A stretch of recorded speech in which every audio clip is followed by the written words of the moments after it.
2. This is the charge Q2. This is the distance R12.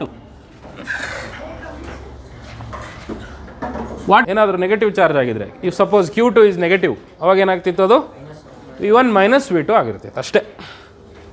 ಓಕೆನಾ? So this is about total potential at any point. Total potential at any point. ಈಗ potential energy of the system of two charges ಅಂತ ಬರುತ್ತೆ. PE of the system of two charges. Potential energy between the system of two charges. Suppose ಇಡೀ ಪ್ರಪಂಚದಲ್ಲಿ ಒಂದೇ ಒಂದು charge ಇದೆ, Q1 ಅಂತ ಅದರ ಹೆಸರು. ಅದನ್ನು ಪಾಯಿಂಟ್ Oಗೆ ತರ್ತಾ ಇದ್ದೀನಿ. ಎಲ್ಲಿಂದನೂ ತರಬೇಕಾಗಿಲ್ಲ, ಅದನ್ನು ಇನ್ಫಿನಿಟಿಂದನಾರು ತಗೊಂಬ, ಎಲ್ಲಿಂದನಾರು ತಗೊಂಬ, because you are not doing any work ಅಲ್ವಾ. ಅದಕ್ಕೆ ವಿರುದ್ಧವಾಗಿ ಇನ್ನೊಂದು ಪೊಟೆನ್ಷಿಯಲ್ಲೇ ಇಲ್ಲ, ಇಡೀ ಪ್ರಪಂಚದಲ್ಲಿ ಅದೊಂದೇ ಚಾರ್ಜ್ ಇರೋದು. That's why to bring the Q1 to the point O you need not do any work. That's why the W1 is 0. First ಚಾರ್ಜನ್ನು ಎತ್ಕೊಂಬಂದು ಇಲ್ಲಿಡೋಕ್ಕೆ ನಿಮಗೆ ಯಾವ ವರ್ಕು ಬೇಕಾಗಿಲ್ಲ. ನೆಕ್ಸ್ಟು ಪಾಯಿಂಟ್ Aಗೆ ನೀನು ಒಂದು ಚಾರ್ಜನ್ನು ತೊಗೊಂಬರ್ತಾ ಇದೆಯಾ, V call it as Q2 ಅನ್ನೋ ಚಾರ್ಜನ್ನು ತರ್ತಾ ಇದೆಯಾ where to the point A. Point A ಎಷ್ಟು ದೂರದಲ್ಲಿದೆ? Let's call it as R1 ಅನ್ನೋವಂಥ ದೂರದಲ್ಲಿದೆ. ಓಕೆನಾ? Q1 okay, this is Q1 okay ಇನ್ನು Q1 ಅಂತ ಇಟ್ಕೊಳ್ಳೋಣ. ಇದು Q2 is coming to point A ತಗೊಂಬರ್ತಾ ಇದ್ದೀನಿ. ಈಗ Q2ನ ತರಲಿಕ್ಕೆ ಕೆಲಸ ಮಾಡಬೇಕಾ ಬೇಡವಾ? ಮಾಡಬೇಕಾಗತ್ತೆ. Because at the point A there is a repulsive field of Q1 produce ಮಾಡಿದ ಫೀಲ್ಡ್ ಇದೆ. ಆ ಪ್ರೊಡ್ಯೂಸ್ ಮಾಡಿದ ಫೀಲ್ಡು ಆ ಜಾಗದಲ್ಲಿ ಒಂದು ಪೊಟೆನ್ಷಿಯಲನ್ನು ಕೂಡ ರೆಡಿ ಮಾಡಿಟ್ಟಿರುತ್ತೆ. ಆ ಪೊಟೆನ್ಷಿಯಲ್ಗೆ ವಿರುದ್ಧವಾಗಿ ನೀನು Q2ನ ತರಬೇಕಾಗತ್ತೆ. That's why W2 is not 0. W2 is given by V1 Q2 ಅಂತ ಬರಿತೀನಿ ನಾನು. ಯಾಕೆ V1 Q2 ಅಂತ ಬರಿತೀರಾ? ಇಲ್ಲಿ ಈ ಜಾಗದಲ್ಲಿರುವ ಪೊಟೆನ್ಷಿಯಲ್ ಯಾರದ್ದು? Q1 ಪೊಟೆನ್ಷಿಯಲ್ ಇದೆ ಆಲ್ರೆಡಿ ಇಲ್ಲಿ, ಅಲ್ಲಿಗೆ Q2 ಬರ್ತಾ ಇದೆ. ಕರೆಕ್ಟಾ? ಸೊ ಬರೋ ಚಾರ್ಜಿಗೆ ಅಲ್ಲಿರೋ ಪೊಟೆನ್ಷಿಯಲ್ ಜೊತೆ ಮಲ್ಟಿಪ್ಲೈ ಮಾಡಬೇಕು. ಗೊತ್ತಾಯ್ತಾ? ಸೊ ಯಾವ ಪೊಟೆನ್ಷಿಯಲ್ನ ಎಂಟರ್ ಆಗ್ತಾ ಇದೆ charge? It is entering to the potential of V1 at the point A, right? So that is the work done. W2 is equal to V1 Q2. What is V1? Tell me. 1/4πε0 Q1 by R1. This is your V1, correct? Into Q2. ಹಾಗಿದ್ರೆ W2 is equal to how much? 1/4πε0 Q1 Q2 by R1. ಅರ್ಥ ಆಯ್ತಾ? ಅಲ್ಲಿಗೆ potential energy ಅಥವಾ work done both are same. Work done ಅಥವಾ potential energy both are same. Total ಕೇಳೋದಾದರೆ W1 plus W2 ತಾನೆ. First ಚಾರ್ಜನ್ನು ತಂದಿಡೋಕ್ಕೆ ಬೇಕಾಗಿರೋ ವರ್ಕ್ ಪ್ಲಸ್ ಸೆಕೆಂಡ್ ಚಾರ್ಜನ್ನು ತಂದಿಡೋಕ್ಕೆ ಬೇಕಾಗಿರೋ work. So that is totally how much? W1 is 0, W2 itself that is 1/4πε0 Q1 Q2 by R ಅಂತ ಬರಲ್ಲ ಸಿಂಪ್ಲಿ. R12 ಅಥವಾ R ಅಥವಾ R12 ಅಂತ ಬರಿತೀನಿ. ಯಾಕೆ ಗೊತ್ತಾ? This is the distance between 1 and 2. This is the distance between first and second charge. ಹಾಗಾಗಿ R12 ಅಂತ ಬರಿತೀನಿ. 1/4πε Q1 Q2 by R12. ನೋಡಿರಿ, coulombs law Q1 Q2 by R2. ಅದು ಫೋರ್ಸಿಗೆ, ಕರೆಕ್ಟಾ? ಕರೆಕ್ಟ್ ತಾನೆ? ಫೋರ್ಸ್ ಅಂದ್ರೇನು? Q1 Q2 by R2. Q1 Q2 by R2. Q1 Q2 by R2 ಅಂದರೆ force. Into displacement ಅಂದರೆ ಇಂಟು ಡಿಸ್ಪ್ಲೇಸ್ಮೆಂಟು. R cancel. ಏನಾಯಿತು? Q1 Q2 by R ಬಂತಲ್ವಾ? Work done ತಾನೇ ಅದು. ವರ್ಕ್ ಡನ್ ಅಂದರೆ ಏನು? ಫೋರ್ಸ್ ಅಲ್ಲ, force into displacement. Work done ಅಂದರೆ energy, potential energy. So this is the total potential energy equation for between two charged systems. ಎರಡು system of charges ನಡುವೆ ಇರುವಂಥ ಪೊಟೆನ್ಷಿಯಲ್ ಎನರ್ಜಿ ಇದು. ಸಪೋಸ್ ನಾನು 2 ಬದಲಿ 3 ಮಾಡ್ಕೋತೀನಿ, ಥರ್ಡ್ ಚಾರ್ಜನ್ನು ಇಂಟ್ರೊಡ್ಯೂಸ್ ಮಾಡ್ತೀನಿ. ಅವಾಗೇನಾಗುತ್ತೆ ಹೇಳಿ? ಥರ್ಡ್ ಚಾರ್ಜನ್ನು ತರಬೇಕು ಅಂದರೆ ಇಲ್ಲಿ ಸ್ವಲ್ಪ ಕಾಂಪ್ಲಿಕೇಟ್ ಆಗುತ್ತೆ. ಥರ್ಡ್ ಚಾರ್ಜನ್ನು ತರ್ತೀನಿ ಅಂದರೆ first charge Q1, okay, point ಎಗೆ Q2 ಬರುತ್ತೆ, ಪಾಯಿಂಟ್ ಸಿಗೆ point A, point B, point C. Point ಸಿಗೆ ನೀನು Q3 ಅನ್ನೋ ಚಾರ್ಜನ್ನು ತರ್ತೀಯ. ಅರ್ಥ ಆಯ್ತಾ? ಈಗ ಫಸ್ಟ್ ಇದನ್ನು ಒಂದೊಂದಾಗಿ ನೋಡ್ತಾ ಬರೋಣ. ಫಸ್ಟು W1 ಅಂತೂ 0 ಅಲ್ಲನಮ್ಮ. ಇವೆರಡೂ ಇಲ್ಲ ಸೀನಲ್ಲಿ. ಫಸ್ಟ್ W1 Q1 ತರಕ್ಕೆ ಏನಾರು ವರ್ಕ್ ಬೇಕಾ ನಿಮಗೆ? ಬೇಡ. ಈಗ Q3 ಇಲ್ಲ ಸೀನಲ್ಲಿ, there is no Q3, there is only Q2. Okay, so W2 is how much? ಇವರಿಬ್ಬರ ನಡುವಿನ ಡಿಸ್ಟೆನ್ಸ್ನ R12 ಅಂತ ಬರಿತೀನಿ, ಇವರಿಬ್ಬರ ನಡುವಿನ ಡಿಸ್ಟೆನ್ಸ್ನ R23 ಅಂತ ಬರಿತೀನಿ, ಇವರಿಬ್ಬರ ನಡುವಿನ ಡಿಸ್ಟೆನ್ಸನ್ನು R13 ಅಂತ ಬರಿತೀನಿ. ಓಕೆನಾ? ನೆಕ್ಸ್ಟ್ ಇವಾಗ ನೋಡಿ, W2 is how much? V1 Q2 ಆಗಲೇ ಮಾಡೋದಲ್ಲ, ಇದಿಲ್ಲ. ಈಗ ಈ ಜಾಗದಲ್ಲಿ ಎಷ್ಟಿದೆ? V1 ಇದೆ. ಅರ್ಥ ಆಯ್ತಾ? ಈ ಜಾಗದಲ್ಲಿ ಏನಿದೆ? V1 ಇದೆ, Q2 ಬಂದಿದೆ. This is W2. ಈಗ W3 ಮಾಡಬೇಕು, ಸ್ವಲ್ಪ ಕೇರ್ಫುಲ್ಲಾಗಿ ನೋಡ್ಕೊಳ್ಳಿ. W3 ಅಂದರೆ ಇವನು ಸೇರಿ ಸಿನಲ್ಲಿ ಒಂದು ಕಂಬೈನ್ಡ್ ಪೊಟೆನ್ಷಿಯಲ್ ಇಟ್ಟಿರ್ತಾರೆ, ಇಬ್ಬರು ಸೇರಿ. ಇವಾಗ ಸೊ ಸಿಗೆ ಬರಬೇಕು ಅಂದರೆ ಕಷ್ಟ ಅಲ್ವಾ? Because you have to work more than previous, because you have to work against 2 repulsive forces, right? So ಹಾಗಿದ್ರೆ Q3 ಬರಬೇಕು ಅಂದರೆ at point C, I will call it as VC, ಅದನ್ನು ಏನಂತ ಕರಿತೀನಿ? VC. At the point C, this is the combined potential VC.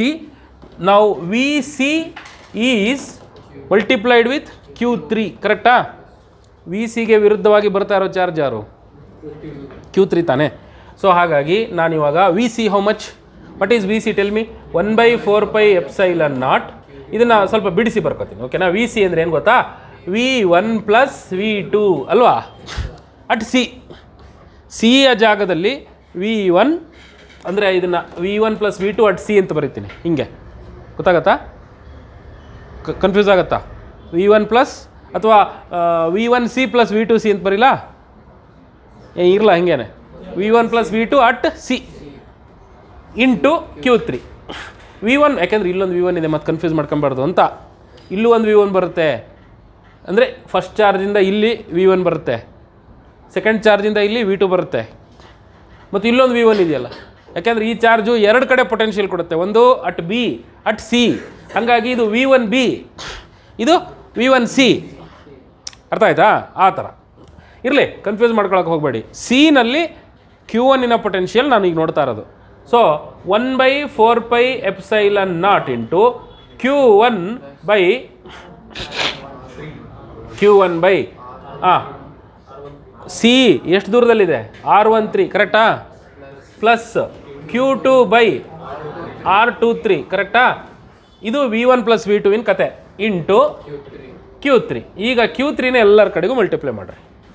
1/4πε0 into Q1 Q3 by R13 plus Q2 Q3 by R23. ನೋಡ್ರ ಎಷ್ಟು ಚೆನ್ನಾಗಿ ಗೊತ್ತು? 13 13 23 23. ಗೊತ್ತಾಯ್ತಾ? ಎರಡು ಚಾರ್ಜ್ಗಳು, ಅವುಗಳ ನಡುವಿನ ಡಿಸ್ಟೆನ್ಸು. ಎರಡು ಚಾರ್ಜ್ಗಳು, ಅವುಗಳ ನಡುವಿನ distance. 2 charges and the distance between them. Product of 2 charges and the distance between them. Square of distance ಅಲ್ಲ, and the distance between them. ಇದೇನಿದು? ಪೊಟೆನ್ಷಿಯಲ್ ಎನರ್ಜಿಯ ಈಕ್ವೇಷನ್ನು. ಇದು ಬಂದಿರೋದು ಏನಿದು? W3 ಅಷ್ಟೇ. ನನಗೆ ಬೇಕಾಗಿರೋದು ಟೋಟಲ್ ವರ್ಕ್ ಅಲ್ವಾ? ಟೋಟಲ್ ವರ್ಕ್ ಅಂದರೆ W2 + W3. W1 ಅಂತೂ ಲೆಕ್ಕಕ್ಕಿಲ್ಲ. ಸೊ ಹಾಗಿದ್ರೆ ಏನಾಗುತ್ತೆ? ಇದು 1/4πε0 ಎಲ್ಲರಿಂದ ಕಾಮನ್ ಬಂದು ಫಸ್ಟು ಇದಲ್ಲನಪ್ಪ, V1 Q2 ಬರದೇ ಇಲ್ಲ ನಾವು. 1/4πε0 Q1 by R12 into Q1 Q2 by R12. So ಇದು ಏನಾಗುತ್ತೆ? Q1 Q2 by R12 plus Q1 Q3 by R13 plus Q2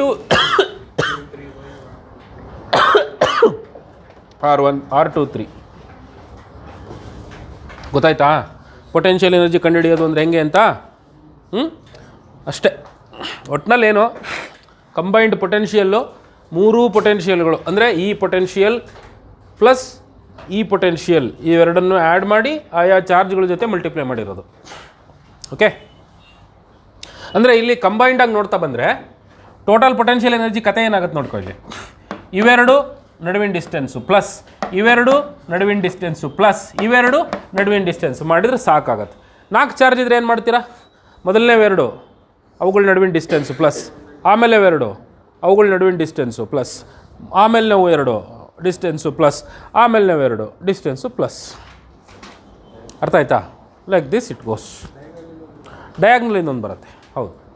ಎರಡು, ಈ ಕಡೆ 2, ಈ ಕಡೆ 2, ಅದು ಬರುತ್ತೆ. ಅದನ್ನು ಸೇರಿಸ್ಬೇಕು, 4 ಬಂದರೆ. ಅರ್ಥ ಆಯ್ತಾ? ಸೊ ಅಲ್ಲಿಗೆ ಪೆಂಟಾಗನ್ ಬಂತು ಅಂದರೆ ಇನ್ನೂ ಕಾಂಪ್ಲಿಕೇಟ್ ಆಗ್ತಾವೆ. ಸಾಕು ಒಂದು 3. ಓಕೆ, ಇದು ಯಾವಾಗ ಗೊತ್ತಾ ನಾವು ತಗೊಳ್ಳೋದು? In the absence of electric field ಅಂತ. ಅಂದರೆ in the absence of electric field ಅಂದರೆ ಫಸ್ಟ್ ಚಾರ್ಜ್ ಬರುತ್ತಲ್ಲ, ಫಸ್ಟ್ ಚಾರ್ಜ್, ಮೊದಲನೇ ಚಾರ್ಜ್ ಬರುತ್ತಲ್ಲ, ಅದನ್ನು ತರಬೇಕಾರೆ ಯಾವ ವರ್ಕು ಆಗಿರಲ್ಲ. ಅಂದರೆ ಏನೂ ಇರಲ್ಲ, ಖಾಲಿ ಜಾಗ ಇರುತ್ತೆ. ಅವಾಗ ತಂದರೆ ಹಿಂಗಾಗುತ್ತೆ. Suppose in the presence of electric field ತರೋದಂದರೆ ಮೊದಲನೇ ಚಾರ್ಜ್ ತರಬೇಕಾರೇ ಅಲ್ಲೊಂದು ಎಲೆಕ್ಟ್ರಿಕ್ ಫೀಲ್ಡ್ ಆಲ್ರೆಡಿ ಇದೆ ಅಂದರೆ ಅವಾಗ W1 0 ಆಗಲ್ಲ. W1 ಏನಾಗುತ್ತೆ ಹಾಗಿದ್ರೆ? ಅದೇನಾಗುತ್ತೆ? ಆ ಪೊಟೆನ್ಷಿಯಲ್ ಎಷ್ಟು? V ಅಂತ ಇಟ್ಕೋಣ. ಆ ಪೊಟೆನ್ಷಿಯಲ್ನ V ಅಂತ ಇಟ್ಕೋಣ.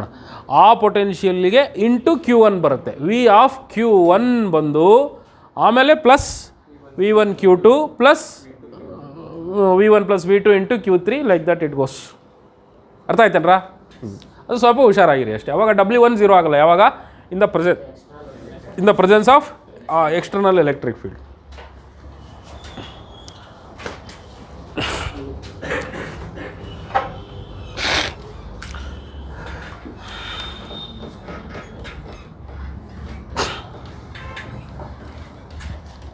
ಓಕೆ, ಈಗ ನಾವು ಇದುವರೆಗೆ ನಮ್ಮ ಎಲೆಕ್ಟ್ರಿಕ್ ಫೀಲ್ಡನ್ನು ಸಂಬಂಧಪಟ್ಟ ಹಾಗೆ ಏನೇನೆಲ್ಲ ಓದ್ಕೊಂಡು ಹೋದೋ ಅದನ್ನೆಲ್ಲ ಇವಾಗ ಪೊಟೆನ್ಷಿಯಲ್ಗೆ ಅದನ್ನು ಅಪ್ಲೈ ಮಾಡ್ತಾ ಬರೋಣ. ಓಕೆನಾ? ಸೊ ಎಲೆಕ್ಟ್ರಿಕ್ ಫೀಲ್ಡನ್ನು ಯಾರ್ಯಾರಿಗೆಲ್ಲ ನೋಡಿದ್ವಿ ನಾವು? ಒಂದು ಪಾಯಿಂಟ್ ಚಾರ್ಜಿಗೆ ನೋಡಿದ್ವಿ. ಪಾಯಿಂಟ್ ಚಾರ್ಜಿಗೆ ಎಲೆಕ್ಟ್ರಿಕ್ ಫೀಲ್ಡಿನ ಇಕ್ವೇಷನ್ ಗೊತ್ತಾಯಿತು. ಪಾಯಿಂಟ್ ಚಾರ್ಜಿಗೆ ಎಲೆಕ್ಟ್ರಿಕ್ ಪೊಟೆನ್ಷಿಯಲಿನ ಇಕ್ವೇಷನ್ನು ಗೊತ್ತಾಯಿತು. ನೆಕ್ಸ್ಟ್ ಡೈಪೋಲ್ ಬಂತಲ್ವಾ? Point charge plus charge, negative charge ಬಂತು, separated by a small distance. ಅದೇ ಥರದೊಂದು ಎಲೆಕ್ಟ್ರಿಕ್ ಡೈಪೋಲ್ ತಗೋಣ. Let's take an electric dipole. Potential due to an electric dipole ತಗೋಣ. P potential due to an electric dipole. Positive charge ಇದೆ, negative charge ಇದೆ. ಇವೆರಡರ ನಡುವೆ total potential mid ಪಾಯಿಂಟಲ್ಲಿ ಏನಾಗಿರುತ್ತಮ್ಮ? ನನ್ನೇನು ಹೇಳಿದ್ದೀನಿ, ಒಂದು ಈಕ್ವಲ್ ಆ್ಯಂಡ್ ಆಪೋಸಿಟ್ ಚಾರ್ಜ್ಗಳ ಮಿಡ್ ಪಾಯಿಂಟಲ್ಲಿ ಪೊಟೆನ್ಷಿಯಲ್ ಏನಾಗಿರುತ್ತೆ? 0ನಾ? ಶೂರ್? ಪೊಟೆನ್ಷಿಯಲ್ ಏನಾಗಿರುತ್ತೆ? 2V. ಒಂದು ಪ್ಲಸ್ಸು ಒಂದು minus, V plus minus V ಹೋಗಲ್ವಾ? ಕ್ಯಾನ್ಸಲ್ ಆಗಿ ಏನಾಗುತ್ತೆ ಹೇಳಿ?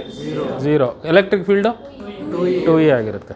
ಪ್ಲಸ್ ಇದ್ದರೆ ಪ್ಲಸ್ ಇದ್ದರೆ electric field potential 2V. Okay, so ಇಲ್ಲಿ ಮಿಡ್ ಪಾಯಿಂಟಲ್ಲಿ ಪೊಟೆನ್ಷಿಯಲ್ 0 ಅದಂತೂ ಪಕ್ಕನಾ? So in the dipole mid point potential is always 0. On the axis of the dipole point A, ಈ ಆಕ್ಸಿಸ್ಸಿನ ಇಕ್ವೇಷನ್ ಏನು ಹೇಳುತ್ತೆ? ಇಲ್ಲಿ K ಅಂತ ಬರಿತೀನ, K ಇಂಟು 2P/R³ ಅಂತ ಹೇಳುತ್ತೆ. ಕರೆಕ್ಟಾ? ಇದು ಆಕ್ಸಿಸ್ ಫೀಲ್ಡ್ ಗೊತ್ತಿದ್ದರೆ ಆಕ್ಸಿಸ್ ಪೊಟೆನ್ಷಿಯಲ್ ಗೊತ್ತಾಗಲ್ವಾ? ಫೀಲ್ಡ್ ಗೊತ್ತಿದ್ರೆ ಪೊಟೆನ್ಷಿಯಲ್ ಕಂಡುಹಿಡಿಯೋಕ್ಕೆ ಫಾರ್ಮುಲಾನೇ ಇದೆಯಲ್ಲ ಡೈರೆಕ್ಟಾಗಿ. ಫೀಲ್ಡ್ ಗೊತ್ತಿದ್ರೆ ಪೊಟೆನ್ಷಿಯಲ್ ಕಂಡುಹಿಡಿಬೋದು. Because you know this very well, E is equal to V/R. ಕರೆಕ್ಟಾ? ಆಗಿದ್ದರೆ K ಇಂಟು 2P ಬೈ, ಅಲ್ಲಿಗೆ V ಆಕ್ಸಿಸ್ ನೋಡೋಣ. V axis is K into 2P/R² ಆಗುತ್ತೆ. ಮಲ್ಟಿಪ್ಲೈ ದಿಸ್ ವಿತ್ R ಅಲ್ವಾ? Because E is equal to V/R. V/R ಅಂದ್ರೇನು? V is equal to E into R. Multiply this with R. ಅವಾಗ ಒಂದು R³ ಹೊರಟೋಗಿ cancel ಆಗಿ what remains? R² ಬಂತು. So this is the equation for electric potential on the axis of a dipole. ಹಾಗಿದ್ರೆ what is the equation for equatorial plane electric ಫೀಲ್ಡ್ಗೆ? EQ is equal to KP/R³. ಹಾಗಿದ್ರೆ VEQ ಏನಾಗಬೇಕು? KP/R². Cube ಇದ್ದದ್ದು square ಆಗುತ್ತಪ್ಪ ಅಷ್ಟೇ. Field ಇಕ್ವೇಷನ್ನೇ ನೋಡಬಾರ್ದಾ? 1/R² ಇತ್ತು field ಮಾಮೂಲಿ ಚಾರ್ಜ್ಗೆ, ಅದು 1/R ಆಯಿತು. ಇಲ್ಲಿ 1/R³ ಇದೆ ಫೀಲ್ಡ್ ಇಕ್ವೇಷನ್ನು. ಹಾಗಿದ್ರೆ ಇದು 1/R² ಆಗುತ್ತೆ. 1 ಡಿಗ್ರಿ ಕಡಿಮೆ ಆಗುತ್ತೆ. ಹೌದಲ್ವಾ? ಹೌದಾನೆ? ಎಸ್. ಹಾಗಿದ್ರೆ ಇಲ್ಲಿ ಡೈಪೋಲ್ ಫೀಲ್ಡಿಗೆ ಬಂತು ನಮಗೆ. ಈಗ ನಾವು potential energy of a dipole placed in an electric field ನೋಡೋಣ. Potential energy of a dipole placed in an electric field. ಒಂದು ಎಲೆಕ್ಟ್ರಿಕ್ ಫೀಲ್ಡನ್ನು ತಗೋತೀನಿ. ಈ ಎಲೆಕ್ಟ್ರಿಕ್ ಫೀಲ್ಡನ್ನು ಒಂದು ಈ ಎಲೆಕ್ಟ್ರಿಕ್ ಫೀಲ್ಡ್ನಲ್ಲಿ ಒಂದು ಡೈಪೋಲನ್ನು ಇಡ್ತೀನಿ, ಏನಾಗುತ್ತೆ ಹೇಳಿ? ಅದೇ ಈಗ ನಾವು ಅದು ಪಾಸಿಟಿವ್ ಪ್ಲೇಟು ನೆಗೆಟಿವ್ ಪ್ಲೇಟು ಕೂತಿರ್ತೀವಿ ಮಧ್ಯೆ ಅಂತ ಇಟ್ಕೊಳ್ಳಿ. You are dipoles placed in electric field. ಅದನ್ನು ಅರ್ಥ ಮಾಡ್ಕೊಳ್ಳಿ ಫಸ್ಟು, ಗೊತ್ತಾಯ್ತಾ? ಈ ಪೆನ್ನ ಹಿಂಗೆ ನಾನು ಶರ್ಟಿಗೆ ಉಜ್ಜಿ ಈ ಪ್ಲೇಟಿನ ನಡುವೆ ಹಿಡಿದೆ ಅಂತ ಇಟ್ಕೋ, ಪಾಸಿಟಿವ್ ಪ್ಲೇಟು ನೆಗೆಟಿವ್ ಪ್ಲೇಟ್ ನಡುವೆ ಏನಾಗ್ತವೆ ಹೇಳಿ? ಇದ್ರೊಳಗಡೆ ಇರೋ atoms they are placed in the electric field. ಏನಾಗ್ತವೆ? ಸುಯ್ ಅಂತ ತಿರುಗಕ್ಕೆ ಜಾಗ ಇದ್ದರೆ ತಿರುಗ್ತವೆ, ಇಲ್ಲ ಅಂದರೆ ಸುಮ್ಮನೆ ಕೂತಿರ್ತಾವೆ ಅಷ್ಟೇ. ಒಟ್ಟಿನಲ್ಲಿ ಏನಿರುತ್ತೆ ಹೇಳಿ? ಟಾರ್ಕ್ ಎಫೆಕ್ಟ್ ಇರುತ್ತಲ್ಲಿ, ಅಷ್ಟು ತಿಳ್ಕೊಳ್ರಿ ಫಸ್ಟು. ಎಲೆಕ್ಟ್ರಿಕ್ ಫೀಲ್ಡ್ ಅಂದರೆ ಎಲ್ಲಿದೆ ಅದು? ಯಾವನ ಸೈಂಟಿಸ್ಟ್ ಕಲ್ಪನೆ ಮಾಡ್ಕೊಂಡಿರ್ತಾನೆ, ಅಲ್ಲ, ಗೊತ್ತಾಯ್ತಾ?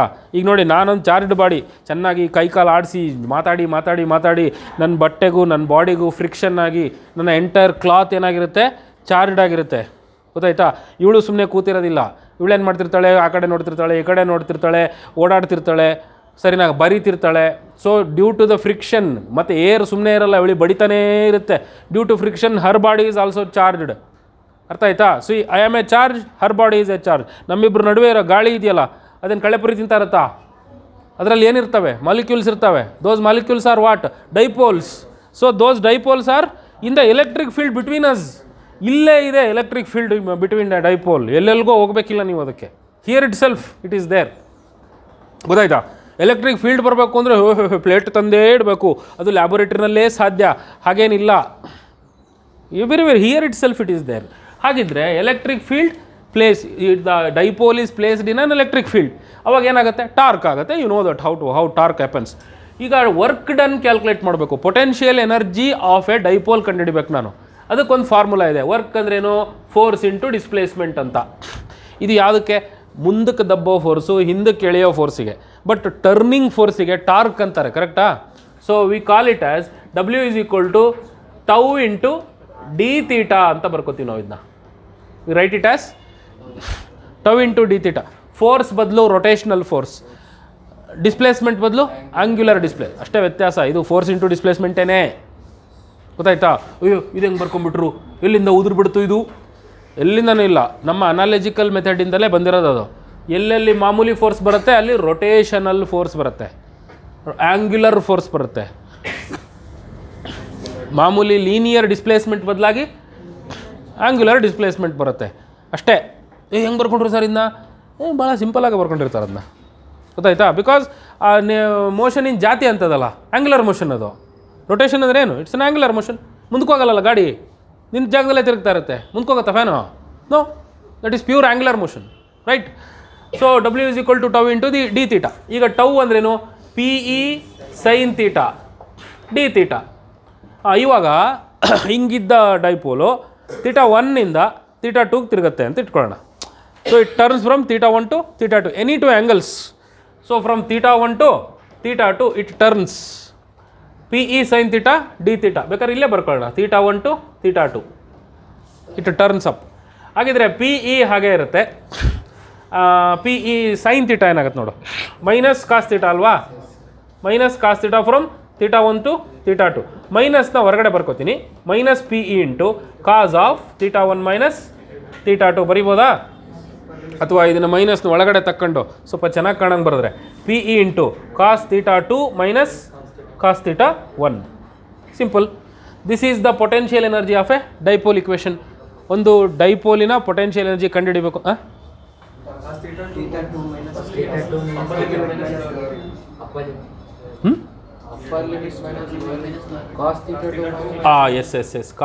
2 ಮೈನಸ್ ಕಾಸ್ ತೀಟಾ 1. ಇವಾಗ ಏನಾಗುತ್ತೆ ಅಂದರೆ cos theta 1 minus cos theta. Yes, ಸರಿ ಆಯಿತಾ? Yes, cos theta 1 minus cos theta 2. ಇವಾಗ ನೀನು ನಾನು 0 ಟು ಪೈ, ನಾನು 0 ಟು 90 ಡಿಗ್ರಿ ತಿರುಗಿಸ್ತೀನಪ್ಪ, ಹಿಂಗಿದ್ದಂಥ ಡೈಪೋಲ್ನ ಹಿಂಗೆ ತಿರುಗಿಸ್ತೀನಿ, ಅಥವಾ 90 ಇದ್ದಂಥ ಡೈಪೋಲನ್ನು 0ಗೆ ತಿರುಗಿಸ್ತೀನಿ ಅಂತ ಇಟ್ಕೊಳ್ಳಿ. ಅವಾಗ ನೀನೇನು ಮಾಡಬೇಕು? ಫಸ್ಟ್ ಆ್ಯಂಗಲ್ 90, ಸೆಕೆಂಡ್ ಆ್ಯಂಗಲ್ 0, ಗೊತ್ತಾಯ್ತಾ? ಫಸ್ಟ್ ಆ್ಯಂಗಲ್ 90ಲಿತ್ತು, ಇದೀಗ 0ಗೆ ತಿರುಗಿತು. Theta 1 is 90, cos 90 0, minus cos 0 1, so -1 into PE minus PE. That is the potential energy. ಅರ್ಥ ಆಯ್ತಾ? ಈ ಥರದ ಪ್ರಾಬ್ಲಮ್ಸು ಬರ್ತವೆ, ಮಾಡ್ತಿರಲ್ಲ ಅದನ್ನ ಅಷ್ಟೇ. ಪೊಟೆನ್ಷಿಯಲ್ ಎನರ್ಜಿ ಕಂಡುಹಿಡಿ, ಆ ತೀಟದಿಂದ ಈ ತೀಟಕ್ಕೆ 0 ಟು ಪೈ ಒಂದು ಡೈಪೋಲ್ ಇದೆ, ಅದನ್ನು ಫುಲ್ಲು 180 ಡಿಗ್ರಿ ತಿರುಗಿಸ್ಬಿಡ್ತೀನಿ ಅಂತಾನೆ. ಮಾಡ್ಕೋ ಯಾವ ಬೇಡ ಅಂತಾನೆ. So you are working from 90 to 180 ಅಲ್ವಾ? ಮಾಡಿ, ಬರುತ್ತೆ. ಎಷ್ಟು ಬರುತ್ತೆ? 90 ಅಂದರೆ cos 90 0 minus cos 180 is -1. So -1 of minus +1 plus P, that is the work done. ಅರ್ಥ ಆಯಿತು? ಎಸ್.